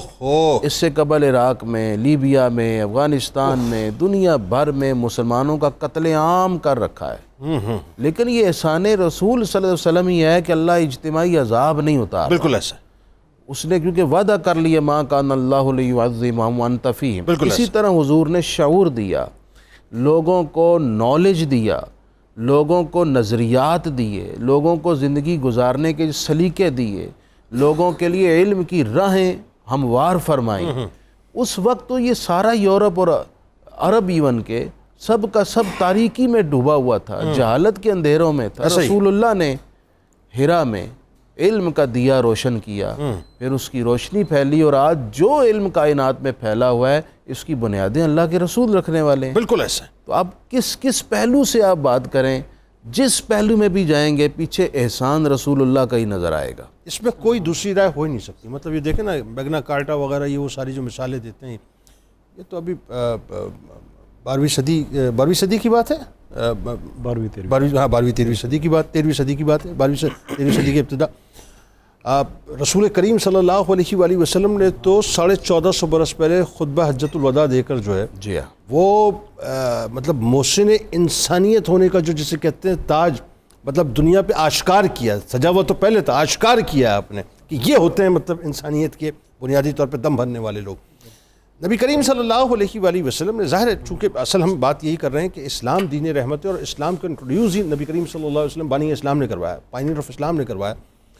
اب صرف انسانوں کی بات نہیں, آپ یہ دیکھیے ڈاکٹر صاحب کہ اگر ہم جانوروں کی بات کریں تو جانوروں پر جتنے آپ رحیم, جتنے شفیق, اور جتنا جانوروں کے حقوق کا خیال رکھا اور ان پر اپنی رحمت برسائی, وہ بھی اپنی جگہ مثال. بالکل. اور قرآن مجید کے اندر اور حضور علیہ الصلوۃ والسلام کی سیرت طیبہ کے اندر جانوروں کے حقوق اور واقعات سیرت کے اندر بے شمار ایسے ملتے ہیں کہ وہاں پر حضور علیہ الصلوۃ والسلام نے جانوروں کے ساتھ بھی کمال واقعات, بڑے پیارے واقعات. اور جانوروں کے ساتھ ساتھ اگر وہ جو نان مسلم ہیں, غیر مسلموں کے ساتھ حضور علیہ الصلوۃ والسلام کی جو رحمت ہے اس کے اوپر بھی اگر وہ ذکر ہو جائے کہ حضور علیہ الصلوۃ والسلام کی رحمت صرف مسلمانوں تک یا جانوروں تک محدود نہیں ہے, بلکہ جو ان کے دشمن تھے, جو ان کے ساتھ جنگیں کرتے رہے ہیں, ان کے ساتھ بھی حضور علیہ الصلوۃ والسلام رحمت کے ساتھ, شفقت کے ساتھ جو ہیں وہ پیش آئے ہیں. اور قرآن مجید نے جب کہا یا ایھا الناس انی رسول اللہ الیکم جمیعا, اور حضور علیہ الصلوۃ والسلام نے فرمایا انما انا نبی الرحمہ, مجھے اللہ تعالیٰ نے جو ہے وہ رحمت والا نبی بنا کے بھیجا ہے. اس کا آپ دیکھیے کہ جب فتح مکہ سے پہلے جب مکہ کے اندر قحط پڑا اور شدید مشقت میں اور حرج میں, اور جانور مرنے لگے, اور انسان جو ہے وہ کفار وہاں پہ رہ رہے ہیں نا, تو وہ مرنے لگے, تو انہوں نے سفیان کو بھیجا, ابو سفیان رضی اللہ تعالیٰ عنہ قبول اس وقت ایمان نہیں لائے تھے. جی تو حضرت ابو سفیان کو اس وقت بھیجا کہ آپ جا کر اللہ کے رسول سے التجا کریں کہ وہ ہمارے لیے بارش کی دعا فرمائیں. تو آپ اندازہ کریں کہ وہ کفار ہیں جنہوں نے حضور علیہ الصلوۃ والسلام کے ساتھ 10 سال جو آپ کے صحابہ کے ساتھ جو اذیتیں دی, اور ان کو جس طریقے سے ان کو ذکر ہوا کہ پتھروں کے اوپر لٹایا گیا, تپتے صحراؤں میں ان کو رکھا گیا, اور پھر 8 سال جو مدینہ طیبہ میں ان کے ساتھ ہوا, اس سب کے باوجود جب حضرت ابو سفیان آتے ہیں التجا لے کر, تو اللہ کے رسول کفار مکہ کے لیے بارش کی دعا کرتے ہیں, اور حدیث مبارکہ میں ہے کہ پھر اللہ کے رسول کی دعا کی برکت سے بارش کا نزول ہوتا ہے. مطلب وہ دیکھیں نا جملہ جناب ابو سفیان رضی اللہ تعالیٰ عنہ کا, جس کا کم و بیش مجھے کرکس کچھ میرے ذہن میں آ رہا ہے کہ آپ نے فرمایا کہ اے محمد صلی اللہ علیہ وسلم, آپ کی قوم تو مر رہی ہے, کیا آپ ان کے لیے دعا نہیں کریں گے؟ بالکل, وہ تو کریم ابن کریم ہے نا, اسی وقت دست رحمت جو ہے مطلب وہ دراز ہو گئے. اور فتح مکہ کے موقع کے اوپر دیکھیے نا کہ جب ایک صحابی نے حضرت ابو سفیان کو کہا, جب انہوں نے بھی اسلام نہیں قبول کیا تھا, تو انہوں نے کہا کہ الیوم یوم الملحمہ، آج جو ہے وہ انتقام کا دن ہے، آج ہم تم سے انتقام لیں گے. تو حضرت ابو سفیان نے یہ جملہ حضور علیہ الصلوۃ والسلام کو پہنچا دیا کہ یا رسول اللہ یہ صحابہ کہہ رہے ہیں، داخل ہوتے وقت یہ جملہ تھا، بالکل تو یہ کہہ رہے ہیں. تو حضور علیہ الصلوۃ والسلام نے ان کو پیغام بھجوایا کہ الیوم یوم الملحمہ نہیں بلکہ الیوم یوم المرحمہ ہے، آج رحمت کا دن ہے. لا تثریب علیکم الیوم اذهبوا فانتم الطلقاء، آج تم پر کوئی جو ہے وہ وبال نہیں ہے، کوئی مشقت نہیں ہے، جو ہو سب تم آزاد ہو. اتنا بڑا عظیم جملہ ہے کہ جن لوگوں نے آپ پر اذیتیں اور مشکلات کے پہاڑ ڈائے ہیں، اللہ کے رسول نے سب کو معاف کر دیا. اچھا یہ دیکھیں، یہ بات جو کر رہے ہیں اس میں رائے صاحب، ایک جو بڑی میں ابھی جو فتح مکہ کی بات آ گئی تو وہ مجھے میرے ذہن میں آیا کہ ہرج کا مقام تھا، شاید ارج کا مقام تھا، ارج کا مقام تھا، کوئی 30 مائلز آئی تھنک، مطلب یہ مدینہ پاک سے دور. جس وقت آپ کا یہ 10,000 صحابہ کرام رضوان اللہ تعالیٰ علیہ مجمعین کے جلاؤ میں سرکار علیہ السلام چلیں تو ایک کتیا نے جو ہے وہ بچے دیے ہوئے تھے اور وہ دودھ پلا رہی تھی اپنے بچوں کو. قربان جائیں سا، میں کہہ رہا تھا نا آئیڈیل ایک ہی ہے، ایک ہی، دوسرا کوئی نہیں ہوتا، ایک ہی ہے، وہ سرکار مدینہ ہے بس. یعنی آپ سوچئے سرکار کو مطلب آپ فتح کرنے جا رہے ہیں مکہ، اور عالم یہ ہے کہ اس کتیا کا خیال ہے جو اپنے بچوں کو دودھ پلا رہی ہے.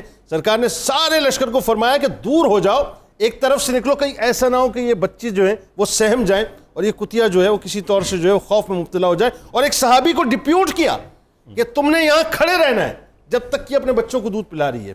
سر مجھے ذرا یہ بتائیے، آپ تو رائے صاحب ظاہر ہے مطلب پوری دنیا گھومتے بھی ہیں، دیکھتے بھی ہیں، اور آپ کا تقابل ادیان پہ بھی بڑا کام ہے. غیر مسلم، ہم یہ تو جانوروں کی مثال ہم دے رہے ہیں نا، آج دیکھیں نا وہ اپنا وہ جو ٹک ٹاکر ہے، کیا نام ہے اس کا، الیکس، اس نے بھی اسلام قبول کر لیا صرف اسی وجہ سے کہ کیا فرم بلیو ہے غزہ والوں کا. تو جو غیر مسلموں کے ساتھ جو رویہ رائے سرکار علیہ السلام کا، وہ بتائیے.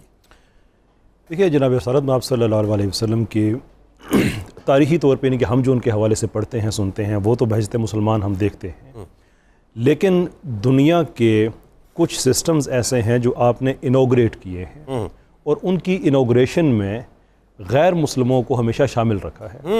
جیسے ایک منظوم سسٹم، ویسے اس سے پہلے بھی معیشت کے کچھ نہ کچھ تو سسٹمز تھے ہی، لیکن جو ایک پورا ایک منظوم ایک جو سسٹم ہے معیشت کا، جسے مدینہ اکنامکس کہتے ہیں، اس کے اندر مسلمز، نان مسلمز، حد یہ ہے کہ وہاں پہ ایسا انشورنس کا سسٹم بھی قائم کیا جس سے مسلم اور غیر مسلم دونوں ہی فائدہ اٹھا رہے ہیں. اس طرح سے کہ اس زمانے میں 2 بڑے مصیبتیں اچانک آیا کرتی تھیں کہ جنگ میں آپ کے قیدی پکڑے گئے، ان کو چھڑانے کے لیے، یا کہیں جب جنگ ہار گئے تو اس کے بعد پھر آپ نے کوئی ہرجانہ دینا ہے، تو وہ عام طور پہ ہوتا تھا کہ وہ بہت بڑے بڑے قبیلے کی پوری اکانومی ضائع ہو جاتی تھی. تو جناب رسالت آپ صلی اللہ علیہ وسلم نے لوکل یونٹس کریٹ کیے کہ سب اپنا حصہ ڈالو، کہ اگر کہیں اچانک پیسے کی ضرورت پڑتی ہے تو وہ یہاں سے نکالا جائے، لوگوں پہ. کیا ویژن ہے، کیا اس کے پھر اس یونٹ کو پورا سٹرکچر بنایا کہ اس کو اس سے بڑے یونٹ کے ساتھ جوڑا، اس کو اس کے بڑے، اور حتیٰ کہ جو ریاست کا جو ایک مرکزی نظام تھا بیت المال کا، اس کے ساتھ جوڑا کہ اگر پیسے ضرورت پڑتے رہتے ہیں تو آپ آس پاس سے لے لیں. اب اس میں سارے بینیفیشری ہیں.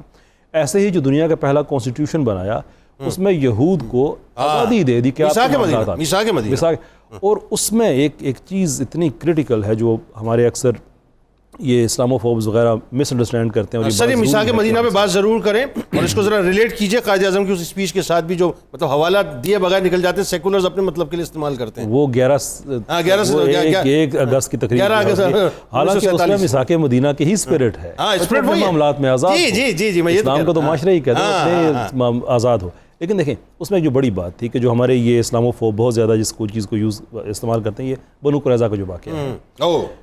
اب بنو قریظہ میں یعنی کہ آپ اخلاق نبوی کی اپیٹمی اگر آپ نے اللہ اکبر، آپ فاتح ہیں، آپ جیت چکے ہیں، آپ کے پاس حق ہے کہ آپ کا جو بھی آپ کا اعلائی ہوتا ہے وہ 3 طریقے سے آپ کے ساتھ بغاوت کر سکتا ہے. موقع نہیں ہے، میں اس کی تفصیل میں نہیں جاؤں گا. اس 3 میں سے کسی ایک طریقے سے بھی اگر وہ بے وفائی کرے تو سزائے موت کا حقدار ہوتا ہے. بالکل ٹھیک. بنو قریظہ نے تینوں کیے تھے، تینوں. اور فاتح ہونے کے بعد وہ کہہ رہے ہیں کہ چونکہ ہمارا معاہدہ تم سے یہ ہے کہ تمہارے معاملات تمہاری کتاب کے مطابق ہوں گے، تو حضرت عبداللہ بن معاذ کو وہاں بلا کے کہتے ہیں ان کی کتاب کیا کہتی ہے، وہاں پہ فاتح ہونے کے باوجود حضرت سعد بن معاذ رضی اللہ، معافی چاہتا ہوں، حضرت سعد بن معاذ رضی اللہ، اللہ جزائے خیر دے آپ کو، سعد بن معاذ رضی اللہ عنہ، جو ان کی کتاب کو بھی سمجھتے تھے کہ اس لیے ان کا بیک گراؤنڈ تھا، تو فاتح ہونے کے باوجود وہاں پہ فریق کے طور پہ کھڑے ہو گئے کہ معاہدہ یہ ہے، حالانکہ وہ معاہدہ ختم ہو چکا تھا اس لیے کہ بے وفائی ان کی ہو چکی تھی. That is the epitome of mind blowing. unbelievable. اچھا اب اس نے بات ختم کیسے کر دیا آپ نے، ذرا یہ بھی تو بتائیے نا. ایک رویہ ہمارے نبی کا تھا بنو قریظہ کے ساتھ، اور ایک رویہ آج کے ان اجٹ سہونیوں کا ہے مسلمانوں کے ساتھ.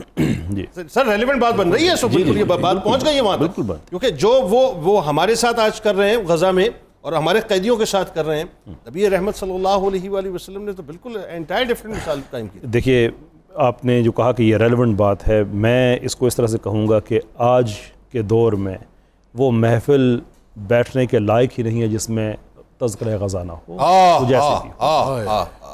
غزہ میں ایک ان کا پلان ہے، ایک اللہ کا پلان ہے.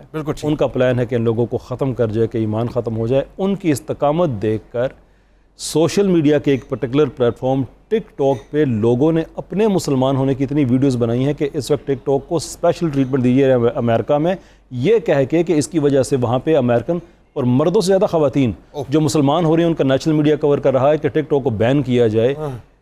وہ چلے تھے ایمان ختم کرنے اور وہاں سے ایمان ساری دنیا میں پھیلنا شروع ہو گیا. میں یہ جو بات کر رہے ہیں نا رائے صاحب، میں نے آپ کو یاد ہوگا کسی پروگرام میں صبح نور میں بات کی تھی، جو کام آج تک تمام مسلمان مل کے صاحب نہیں کر سکے، اسلاموفوبیا کے وجہ سے بات کر رہا ہوں میں، بڑی محنت ہم نے کری سب کو. ایون اب 15 مارچ آپ کو پتہ ہے مطلب آ رہا ہے دن منایا جائے گا، لیکن وہ کام آپ دیکھیے چند لاکھ بلکہ چند ہزار بلکہ سینکڑوں جو شہادتیں ہیں، ان سینکڑوں شہادتوں نے کر کے بتا دیا کہ آج پوری دنیا میں پورا مغرب جو کھڑا ہو گیا اسلام کے حق میں، اور لوگ جوک در جوک جو ہیں وہ اسلام قبول کر رہے ہیں. درود پاک پیش کیجیے.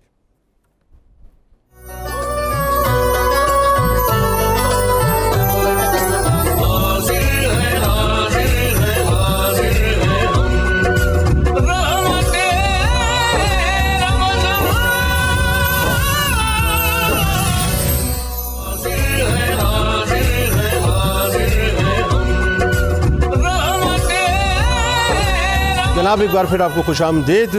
رحمت رمضان کی خصوصی براہ راست شریعت میں افطار کے پیارے سے موقع پہ، اور آئیے آپ کو بلا توقف لیے چلتے ہیں منیرہ صاحبہ کی جانب. جی کہاں تک پہنچا آپ کا کچن کا ماحول؟ جی جنید بھائی جو باقی چیزیں تھی وہ میں نے ڈسپلے میں لگا دی ہیں، اور ابھی جو چکن تندوری ہے وہ بنا رہی ہوں. قوم کو زیارت تو کروائیں، کیا کیا بنایا منیرہ نے؟ جی چکن تندوری مسالہ ہے، اور ساتھ میں اس کو میں تھوڑا سا بھی دم میں نے کھولا ہے، اور ڈالڈا کوکنگ آئل اس پہ میں ایڈ کروں گی تقریباً 1 ٹیبل سپون. اور جیسے کہ آپ کو معلوم ہے کہ ڈالڈا کوکنگ آئل 80 سالوں سے پاکستان بھر کی ماؤں کا بہترین انتخاب ہے، کیونکہ یہ کسی بھی کی طرح سے اس کی کھانے کی کوالٹی میں اور اس کی فوڈ کے اندر کبھی بھی کمی نہیں کرتا. اور ڈالڈا کا دسترخوان آپ کو پتہ ہے رمضان کی برکتوں کے ساتھ ہے، جہاں ڈالڈا وہاں مامتا. ڈالڈا میں نے کوکنگ آئل میں فوڈ بنایا ہے.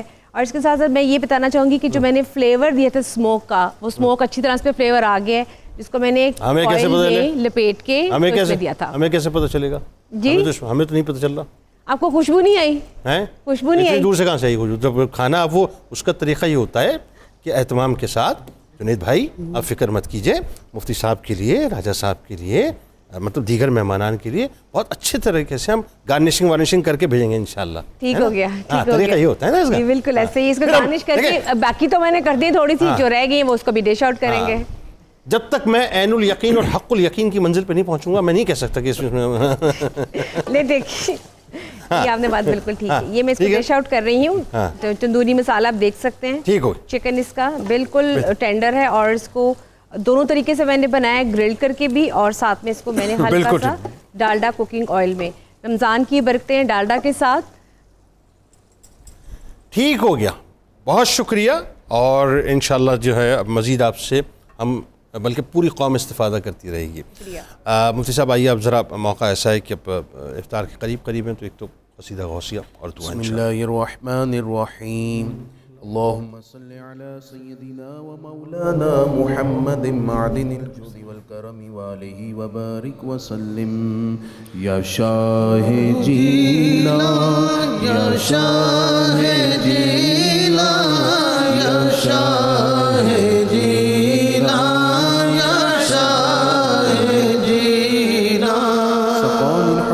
سات الوصال فقلت لخمرتي نحوي تعالي سعت ومشت لنحوي في كؤوس فهمت بسكرتي بين الموالي فقلت لصائر الأقطاب لموا بحالي وادخلوا وانتم رجالي وهموا واشربوا وانتم جنودي فساق القوم بالبافي ملالي شربتم فضلتي من بعد سكري ولا نلتم علوي واتصالي مقامكم العلا جمع ولكن مقامي فوقكم ما زال علي أنا في حضرة التقريب وحدي يصرفني وحسبي ذو الجلال أنا البازي واشأب كل شيخ ومن ذا في الرجال يعطي مثالي كساني خلعة بطراز عزم وتوجني بتيجان الكمال وولاني على الأقطاب جمعا فحكم نافذ في كل حال فلو ألقيت سري في بحار لسار الكل غورا في الزوال ولو ألقيت سري في جبال لدقت واقتفت بين الرمال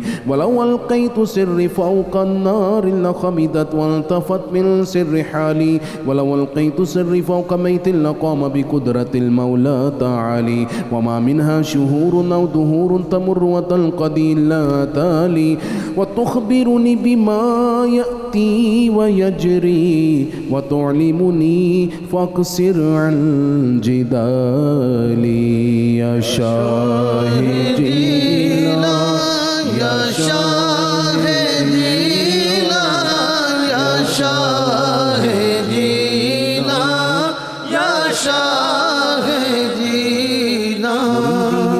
واشتح وغني وافعل ما تشاء فالاسم علي مريدي لا تخف الله ربي أعطاني رفعة نلت المنال قولي في السماء والأرض دقت وشوس السعادة قد بدالي بلاد الله ملكي تحت حكمي وقتي قبل قلبي قد سفالي نظرت إلى بلاد الله جمعا كخردلة على حكم اتصالي كل ولي له قدم وإني على قدم النبي بدر الكمال مريدي لا تخواش فإني عزوم قاتل عند القتال أنا الجيلي محي الدين اسمي وعلامي على رؤوس الجبال أنا الحصني والمخدع مقامي وقدامي على عنق الرجال وعبد القادر المشهور اسمي والجد صاحب العين الكمال تقبلني ولا تردد سؤالي أغثني سيدي انظر بحالي اللهم صل على سيدنا ومولانا محمد معدن الجود والكرم وآله وبارك وسلم الحمد للہ رب العالمین والصلاة والسلام علی سید المرسلین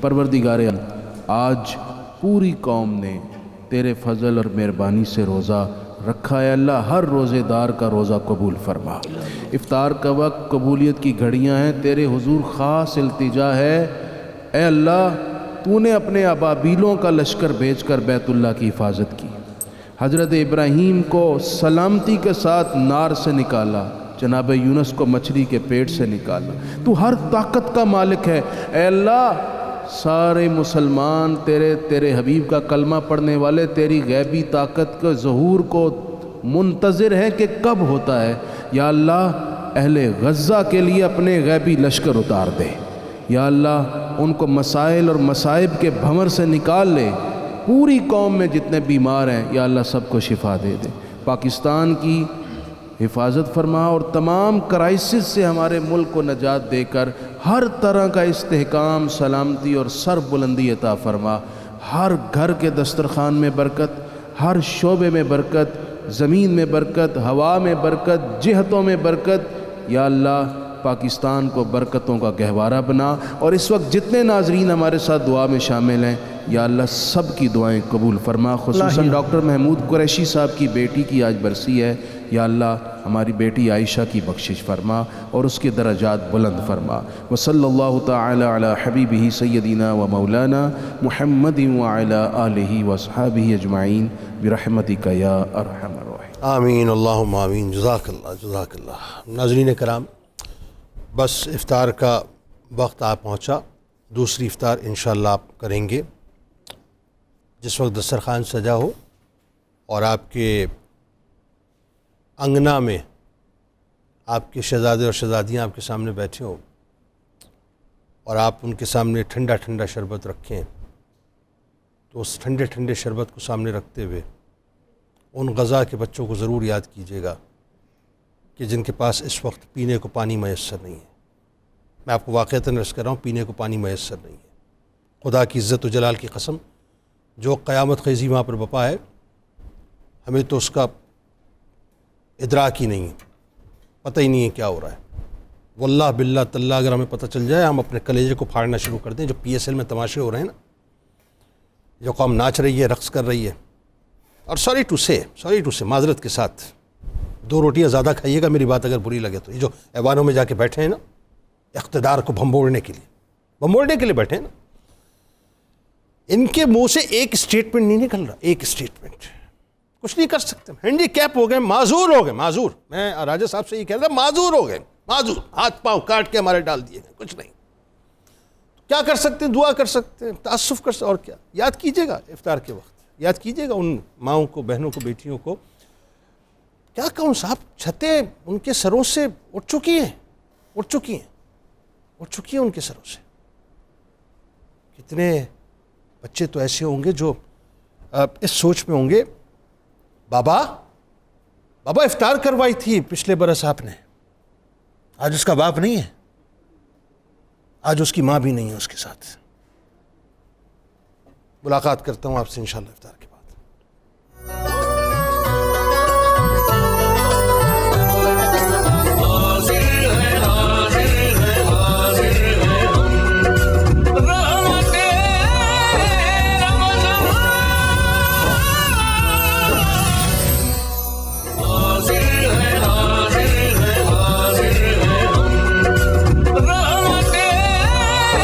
ایک بار پھر میں آپ کو خوش آمدید کہتا ہوں رحمت رمضان کی خصوصی براہ راست نشریات میں, اور الحمدللہ آج ہم نے دوسری افطار بھی کر لی ہے.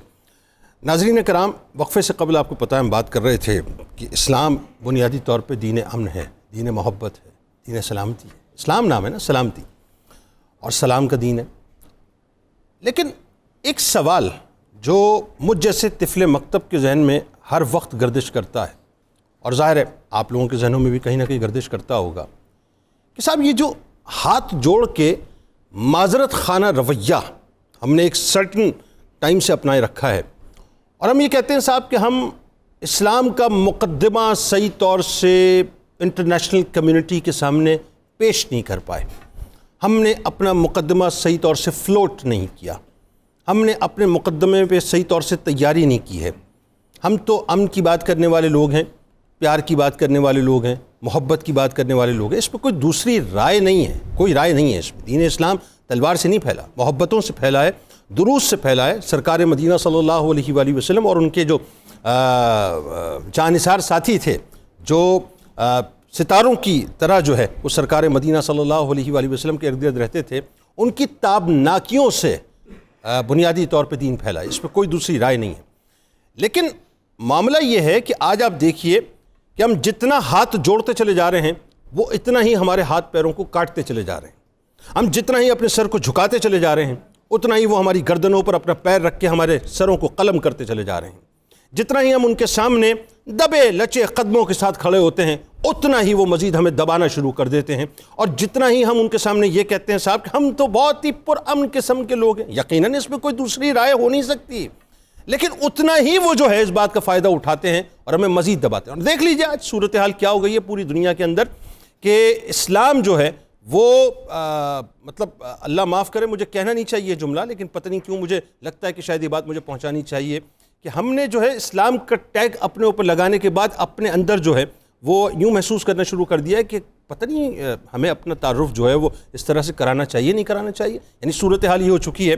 آپ یہ دیکھیے کہ پوری دنیا میں اسلام ایک طرف تو رحمت کا, سلامتی کا اور محبت کا درس دیتا ہے, اور دوسری طرف اسلام مخالف جتنی بھی قوتیں ہیں وہ اسلام کو دباتی چلی جا رہی ہیں. آپ عراق کی صورتحال دیکھ لیجئے کیا ہوا, آپ افغانستان میں دیکھ لیجئے کیا ہوا, اور شام میں دیکھ لیجئے کیا ہوا.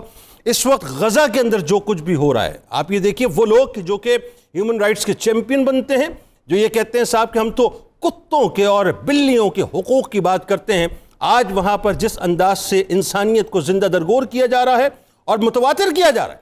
اور کمال یہ ہے صاحب کہ وہ خال کہیں سے ایک سٹیٹمنٹ مسلم ممالک کی طرف سے آ جاتی ہے کہ سیز فائر ہو جا رہا ہے. بھئی کاہے کا سیز فائر؟ کوئی یہ کہنے کو تیار نہیں ہے کہ یہ درندگی ہو رہی ہے, کوئی یہ کہنے کو تیار نہیں ہے کہ نکیل ڈالی جائے ان تمام قوتوں میں کہ جو کہ مستقل جو ہے وہ اپنی طاقت اور قوت کے بل پر دندناتے پھر رہے ہیں اور زندہ درگور کر رہے ہیں وہاں پر مسلمانوں کو. کوئی یہ کہنے والا نہیں ہے. یعنی اب تو صورتحال معاذ اللہ یہ ہو چکی ہے کہ شاید ہم اس بات کا انتظار کر رہے ہیں کہ کب ہمارے سامنے جنازوں کی اصل صورتحال کھل کر آئے. یعنی کب ہمیں یہ پتہ چلے صاحب کہ مکمل طور پہ ہم نے غزہ کو ملبے کا ڈھیر جو ہے بنتے ہوئے اپنی آنکھوں کے سامنے دیکھ لیا ہے. تو سوال یہ پیدا ہوتا ہے کہ ہمیں بنیادی طور پہ بینگ مسلم کیا کرنا چاہیے. یہ ہے بنیادی بات. یعنی کیا ہم اسی انداز سے رہیں؟ تو وہ جو کنسپٹ ہے جہاد کا، وہ جو کنسپٹ ہے تلوار کو اٹھانے کا، وہ جو کنسپٹ ہے اللہ اور اس کے رسول صلی اللہ علیہ وآلہ وسلم کی راہ میں نکلنے کا، وہ جو کنسپٹ ہے ایک مسلم امہ کا، وہ جو کنسپٹ ہے ایک جسم کا، وہ جو کنسپٹ ہے اس بات کا کہ جی اگر جسم کے کسی عضو میں درد ہوتا ہے، تکلیف ہوتی ہے تو پورا جسم اس کو محسوس کرتا ہے. ہم نے تو اٹھا کر صاحب اس کنسپٹ کو ایک طرف رکھ دیا جو کہ بنیاد ہماری ہونی چاہیے تھی، بنیاد ہونی چاہیے تھی. تو آج ذرا اس موضوع پہ بھی بات کرتے ہیں کیونکہ آپ کو پتہ ہے کہ 15 مارچ جو ہے وہ اسلامو فوبیا کے حوالے سے ایک دن تو رکھ دیا گیا ہے. ظاہر ہے مطلب اس پہ جو کاوشیں وہ اپنی جگہ، لیکن سوال یہ ہے کہ جس مقدمے کو ہم نے اپنے انداز سے لڑنا چاہا، آج وہ گورا جو کہ ایک زمانے میں CNN کو، فاکس کو، BBC کو دیکھ کے یہ تاثر قائم کر بیٹھا تھا کہ یہ تو اوجڈ لوگ ہیں، یہ تو گوال لوگ ہیں، یہ تو دہشت گرد ہیں، یہ تو انتہا پسند ہیں، آج الحمدللہ کم از کم یہ ضرور ہوا جو میں بریک سے قبل بات کر رہا تھا کہ ہم جو مقدمہ صحیح طور سے پیش نہ کر پائے یا نہ لڑ پائے، نہ جس انداز سے ہمیں لڑنا چاہیے تھا، آج وہ گورا ان کے اپنے اصلی چہروں کو دیکھ کر اسلام کی طرف آ رہا ہے. آج وہ گورا یہ سمجھ چکا ہے کہ دہشت گرد مسلمان نہیں ہیں. ایکچولی دہشت گرد تو وہ لوگ ہیں کہ جو اپنے صہیونی ایجنڈے کو پائے تکمیل تک پہنچانے کے لیے، یوں کہہ لیجئے کہ میں کھل کے کہہ دیتا ہوں، گریٹر اسرائیل کی تکمیل کے لیے وہ کچھ کرنے کو اور روندھنے کو تیار ہیں جس کا ہم تصور بھی نہیں کر سکتے. تو اس پہ گفتگو کریں گے. ہمارے ساتھ جڑے رہیے. کراچی اور اس کے مضافات میں افطار کا وقت ہوا چاہتا ہے. آپ انشاءاللہ اپنی دوسری افطار کریں گے، لیکن اگین وہی بات ہے، میں پورے مہینہ ایک آپ کو نوک کرتا رہوں گا کہ آپ غزہ کے رہنے والوں کو قطعاً فراموش مت کیجیے گا. لوٹ کے انشاءاللہ ہمارے ساتھ قیصر احمد راجہ صاحب موجود ہیں، کسی تعارف کے محتاج نہیں ہیں، اور مفتی فاروق القادری صاحب جناب کیا کمال شخصیت ہیں، اور ڈاکٹر ساجد الازہری صاحب بھی ہمارے ساتھ موجود ہوں گے. انشاءاللہ گفتگو کرتے ہیں وقفے کے بعد.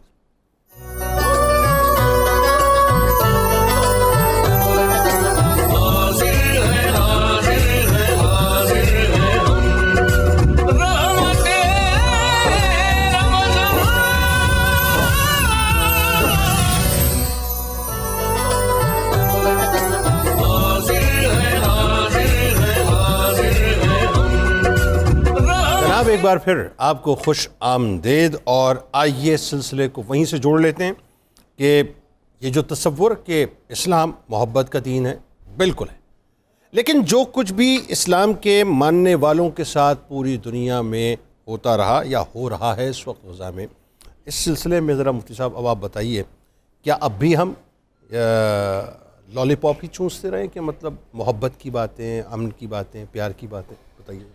جنید صاحب، بات یہ ہے کہ اسلام کثیر الپہلو دین ہے. اس میں تمام تعلیمات کا حسین امتزاج ہے. اسلام میں افراط و تفرید نہیں ہے، محبت بھی ہے، اور جہاں کہیں ضرورت پڑتی ہے وہاں سزا بھی ہے. یہاں قاتل کی سزا ہے، اسلام میں چور کی سزا ہے، اسلام میں زانی کی سزا ہے. تو اسلام میں جرم پر سزا بھی ہے، محبت بھی ہے، ٹھیک ہے، امن کا قیام بھی ہے، نقص امن کا خاتمہ کرنے کے لیے دہشت گردوں کے خلاف آپریشن بھی ہے. ٹھیک ہے. تو اسلام کے اندر صرف ایک پہلو کو لے کر باقی پہلوؤں کو نظر انداز کر دینے سے جو ہماری نئی نسل ہے وہ کنفیوز ہو جاتی ہے. نئی نسل کنفیوز ہو چکی ہے. بلکہ نہیں، ان دہشت گردوں کے لیے کیا کہیں گے آپ؟ یہ جو دہشت گردی یہی کہنے لگا کر رہے ہیں مستقل، ہمارے نبی صلی اللہ علیہ وسلم نے ان فتنہ پروروں اور دہشت گردوں جو کافر تھے، ظالم تھے، ان کے خلاف کون سی جنگ نہیں کی؟ بدر میں آپ اترے، احد میں آپ تشریف لائے، خندق حنین میں آپ گئے، آپ نے اپنی زندگی میں 27 جنگوں میں شرکت فرمائی. بالکل ٹھیک ہے. اپنے ہاتھ میں تلوار پکڑی اور اللہ کی راہ میں جہاد کیا. یہ کس کے لیے تھا؟ ظالموں کے خلاف تھی. ٹھیک ہے. اہل کفر میں جو پر امن ہے جو نقص امن نہیں کرتے، جو فتنہ نہیں پھیلاتے، جو فساد نہیں مچاتے، اسلام تو ان کے باقاعدہ حقوق بیان کرتا ہے، لیکن جو ظالم ہیں ان کے خلاف تلوار اٹھانے کا حکم ہے۔ لیکن سوال یہ ہے کہ اس وقت ملت اسلامیہ میں یہ چیپٹر کیوں نہیں پڑھایا جاتا مغازی کا؟ رسول اللہ صلی اللہ علیہ وسلم کی سیرت میں جو جہاد اور جد و جہد تھی وہ چیپٹر کیوں نہیں پڑھایا آپ جاتا؟ بتائیں نا کیوں نہیں پڑھایا؟ کیوں سلیبس سے نکال دیا گیا؟ آپ بتائیے۔ یہ سازش ہے، ہاں اس پہ انویسٹ کیا گیا ہے اور ویسٹ نے انویسٹمنٹ کی ہے تاکہ جب یہ چیپٹر نہیں، نکلے گا۔ ویسٹ نے انویسٹمنٹ کی تو مجھے ادب کے ساتھ اجازت دیں میں یہ سوال آپ کے سامنے رکھ دوں کہ پھر علماء وقت کیا کر رہے ہیں میں عرض یا کروں، کیا کرتے رہے؟ دیکھیں ہمارے اس وقت آپ کو پتہ ہے کہ تعلیمی دو نظام چل رہے ہیں۔ ٹھیک ہے، ایک ہے مدارس کا نظام، اس میں تو قرآن و سنت بالترتیب پورا پڑھایا جاتا ہے جس میں یہ ساری چیزیں ہیں، جی لیکن میں دوسرے سسٹم کی بات کر رہا ہوں جہاں ہمارے ملک کے 90% بچے پڑھتے ہیں۔ ٹھیک ہے، اس سسٹم میں یہ سب کچھ نکالا گیا اس لیے کہ مغربی طاقتیں نہیں چاہتی کہ یہ نئی نسل یہ پڑھے اور کل یہ ہمارے سامنے ڈٹ کر کھڑی ہو اسلام کے نام پر۔ دوسری بات یہ ہے اس وقت پوری ملت اسلامیہ غزہ کی حالت دیکھنے کے باوجود چپ کر کے بیٹھی ہے۔ مجھے یہ لگتا ہے کہ پوری ملت اسلامیہ کو نا خوف ہے، حکمرانوں کو خوف ہے۔ نہیں یہ تو ہے، خوف کس چیز کا ہے؟ تو انڈرسٹوڈ ہے، اپنے مفادات کے جانے کا، ٹھیک ہے، معیشت تباہ ہونے ٹھیک ہے، کا، اپنا ملک چھن جانے کا اور اپنے اقتدار چھن جانے کے۔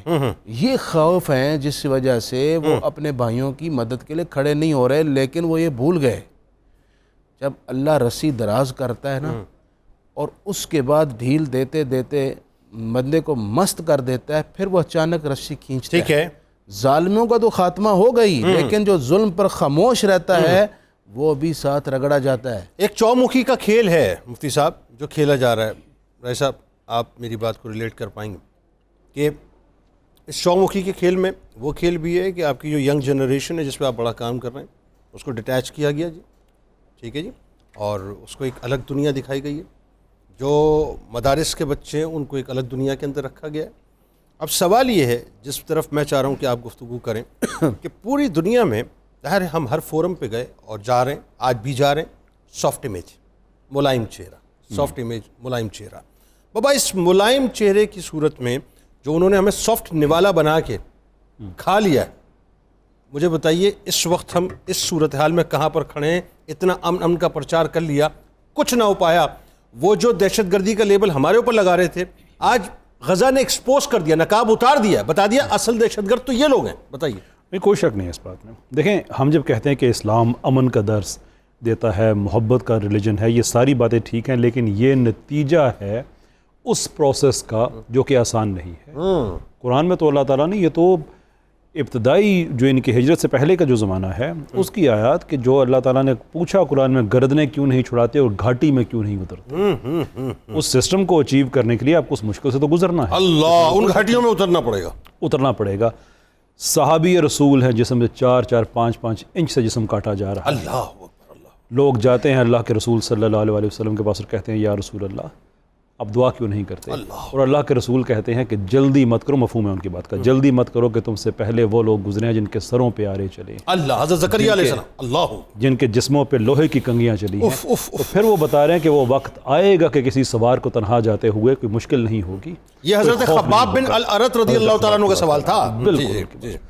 کہنے کا مطلب یہ ہے کہ وہ امن والا معاشرہ جس میں کسی سوار کو تنہا جاتے ہوئے سوائے کسی جانور کے خوف نہیں ہے، وہ رزلٹ ہے، لیکن اس کا پروسیس یہ ہے کہ پھر سروں پہ آرے بھی اللہ اکبر، پھر کنگیاں بھی چلنی ہے۔ تو اس کا مطلب سر ہم تو سر بچانے میں لگے ہوئے ہیں، ہم سر دینے میں تو نہیں لگے ہیں، بالکل نہیں لگے ہم تو سر بچانے میں لگے ہوئے ہیں۔ تو یہ دین کا یہ جو معاشرہ بنا ہے، جو پہلی سویلائزیشن ہم کہتے ہیں کہ 10 سال کے عرصے میں کھڑی ہوئی ہے، اس کے لیے 80 سے زیادہ آرمڈ کانفلکٹس ہوئی ہیں، اس کے لیے ہجرتیں ہوئی ہیں، اس کے لیے بھوک کاٹی گئی ہے، اس کے لیے درختوں کے پتے کھائے گئے۔ بالکل ٹھیک۔ کیونکہ جب آپ حق کے رستے پہ کھڑے ہوں اور آپ کہیں کہ دنیا آپ کے پاس آ کے کہے گی کہ ہاں یہ بڑا اچھا رستہ ہے، اس کو ہم مان لیتے ہیں، دنیا میں کون چاہتا ہے ایسا؟ سب آپ کے خلاف ہوتے ہیں۔ آج جو مفتی صاحب نے جو آگے ارشاد فرمایا نا کہ یہ ایک خوف ہے، میں ان کی بات میں اضافہ کرنا چاہوں گا کہ یہ ہمارے حکمران اس وقت مرض وہن کے مریض ہیں، جو پریڈکٹ کیا گیا تھا، پروفیسائز کیا گیا تھا. کیا حدیث پاک ہے وہ، کیا حدیث پاک ہے، اللہ. ہم وہ مریض لوگ بیٹھے ہوئے ہیں. 80 لاکھ کی آرمی ہو، میں کہتا ہوں کہ فوجیں نہ بھیجیں. اس وقت دیکھیں جو غزہ میں صورتحال ہے کہ اس وقت اسرائیلی بمبارڈمنٹ، اس سے تو جو لوگ شہید ہو رہے ہیں وہ تو ہو رہے ہیں، لیکن وہ جو اتنے ٹائم سے یونائٹڈ نیشنز کہہ رہی تھی کہ جو قحط ہے اس کے دھانے پہ کھڑے ہیں، وہ قحط فارملی آ چکا ہے. جو پہلی کچھ درجن بچے ہیں، 1 سے 1.5 درجن بچے ہیں، ان کی جانیں جا چکی ہیں بھوک کی وجہ سے. اس وقت غزہ کے بارڈر پہ جتنی جو خوراک موجود ہے وہ اتنی ہے کہ اسے پورا غزہ کو فیڈ کیا جا سکتا ہے، لیکن اسرائیل نہیں کھول رہا. یہ تو خبر ہے، ٹھیک ہے، تجزیہ نہیں ہے. یہ خبر ہے کہ وہ کراسنگز نہیں کھول رہا کہ وہ خوراک وہاں پہ جا سکے. تجزیہ یہ ہے کہ اسرائیل کے اندر جتنی بھی اس وقت جو وہاں پہ امداد پہنچائی جا رہی ہے وہ مسلم ایئر سپیس، مسلم لینڈز کے ذریعے پہنچائی جا رہی ہے، اور اسرائیل کی جو تجارت ہے وہ انہی مسلمان ملکوں کی.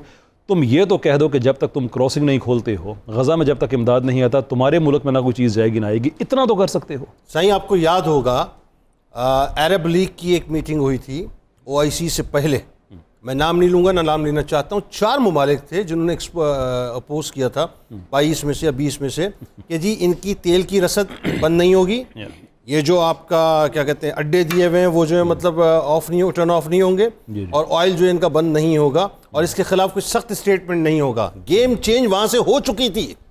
لیکن میں اس میں اہل یمن کو سلام ہے. سلام ہے سر. جی جی کمزور ترین ملک ہے، ٹھیک، کچھ معیشت، کچھ بھی طاقت نہیں، لیکن ایمان کی غیرت اور طاقت. سر ایمان، بس یہ ہے، یہ انورٹڈ کاماز میں یہ ایمان کی جو غیرت ہے، یہ بات ہے. آخر میں ڈاکٹر صاحب بھی ایمان کی غیرت، اسی پہ بات کر لیتے ہیں نا. جی، مطلب ایمان کی غیرت اور شدت اور حدت ہوتی ہے. تو اگین وہی بات آ گئی کہ ایک طرف تو وہ رویہ ہے، میں پھر ریکال کر رہا ہوں صرف کہ آپ جا رہے ہیں فتح مکہ کے لیے، تو وہ بات ہے کہ جب محبت اور حلاوت اور امن کی بات آتی ہے، سلامتی کی، تو کتیا کے بچے جو ہیں ان کے لیے خیال کیا جاتا ہے. اور ایمان کی غیرت جو اپنے اس لیول پہ جب پہنچتی ہے، نیکسٹ لیول پہ، تو عالم کیا ہوتا ہے کہ مطلب اس جگہ پہ جہاں پہ آپ نے ایک حوالہ دیا کہ وہاں وہ ذرے ہیں کہ جن پر صحابہ کو کاٹا گیا، اور وہی پتھر ہیں جن پہ ان کو پیٹا گیا، لیکن اس کے بعد بھی لا تثریب علیکم اليوم. بالکل. بتائیے ذرا. جنید صاحب، اسلام جو ہے نا یہ دین فطرت ہے، اور اس کی تعلیمات میں توازن ہے. اب صرف ایک پہلو اگر دیکھیں کہ اس میں رحمت ہے اور معافی ہے تو یہ ایک پہلو ہوا. اس کا دوسرا پہلو جو ہے وہ یہ ہے کہ اگر آپ کے ساتھ کوئی زیادتی کرتا ہے، اگر آپ کے کو گولی مارے تو پھول تو نہیں پیش کریں گا نا، جس کو قرآن کا فَمَنِ اعْتَدَىٰ عَلَيْكُمْ فَاعْتَدُوا عَلَيْهِ بِمِثْلِ مَا اعْتَدَىٰ عَلَيْكُمْ. اگر کوئی تم پر تجاوز کرتا ہے، اعتداء کرتا ہے، تو تم نے اس کا اسی طرح سے جواب دینا ہے. فَإِنْ عَاقَبْتُمْ فَعَاقِبُوا بِمِثْلِ مَا عُوقِبْتُمْ. مثل یہ رہنا چاہیے. یہ دیکھیں بعض ادیان کے اندر یہ تعلیم اگر ہے کہ اگر کوئی آپ کے ایک گال پہ تھپڑ مارے نہیں وہ جملہ غلط ہے، آپ دوسرا کر دیں، نہیں ان کا جملہ ہی نہیں ہے. چلو جو بھی ہے، لیکن ہمارے دین کے اندر ایسا نہیں ہے. اگر کسی کے اندر ہے تو ایسا نہیں ہے. ہمارے ہاں یہ ہے کہ اگر آپ کے اوپر کوئی اعتداء کرتا ہے تو آپ نے اس کی مثل میں کرنا ہے. یہ ہے وہ بیلنس اور توازن والی تعلیمات اور احکام. اور اگر کوئی اعتداء کرتا ہے، آپ کے اوپر زیادتی کر رہا ہے، تو معاف والا پہلو اپنی جگہ ہے، لیکن آپ نے اس کا جو حساب ہے وہ کرنا ہے، تاکہ اصل میں اس کا مقصد کیا ہے؟ مقصد یہ ہے کہ اگر آپ ظلم کے اوپر خاموش رہتے ہیں تو ظالم کو اس سے اور زیادہ قوت ملے گی، ہمت ملے گی اور جرأت ملے گی مزید اس کے اوپر ظلم اور زیادتی کرنے کے لیے.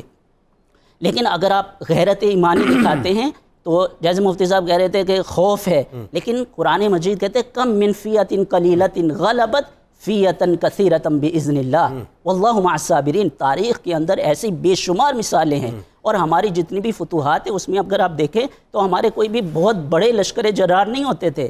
اگر سامنے 1 لاکھ فورسز ہے تو ادھر 10,000 کی فورسز ہوتی تھی. ٹھیک ہے، لیکن قوت ایمانی جو ہے وہ فتح کا باعث بنتی رہی. بالکل ٹھیک ہے. بہت شکریہ آپ تینوں آپ کا، آپ تشریف لائے. مصطفیٰ زیدی کے چند مصرے آخر میں وہ وطن پہ لکھا انہوں نے، لیکن اس کو امت تصور کیجئے کہ وطن یہ کیسے دھبے در و دیوار پر ہیں. اللہ اکبر. اے وطن یہ کیسے دھبے در و دیوار پر ہیں، کس شقی کے یہ تماچے تیرے رخسار پر ہیں. اے وطن یہ تیرا اترا ہوا چہرہ کیوں ہے، غرفہ و بام و شبستہ میں اندھیرا کیوں ہے، درد پلکوں سے لہو بن کے چھلکتا کیوں ہے، اللہ. ایک سانس پہ تنقید کا پہرا کیوں ہے. اور کس نے ماں باپ کی سی آنکھ اٹھا لی تجھ سے، اے وطن اے وطن اے وطن، چھین لی کس نے تیرے کان کی بالی تجھ سے۔ ہاں، رات ملاقات کرتے ہیں سیدہ کائنات بی بی فاطمہ الزہرا سلام اللہ علیہا کے ذکر پاک کے ساتھ۔ سانسوں نے ساتھ دیا، انشاءاللہ آپ کے ساتھ رہوں گا، تب تک کے لیے اجازت دیجیے اس دعا، اس امید، اس یقین کے ساتھ اللہ تعالیٰ آپ کا، ہمارا، ہم سب کا، غزہ کے رہنے والوں کا، ایک ایک مسلمان کا جو دام درم قدم سخن غزہ والوں کی مدد کر رہے ہیں، اور یمنیوں کا حامی و ناصر ہو۔ اللہ حافظ۔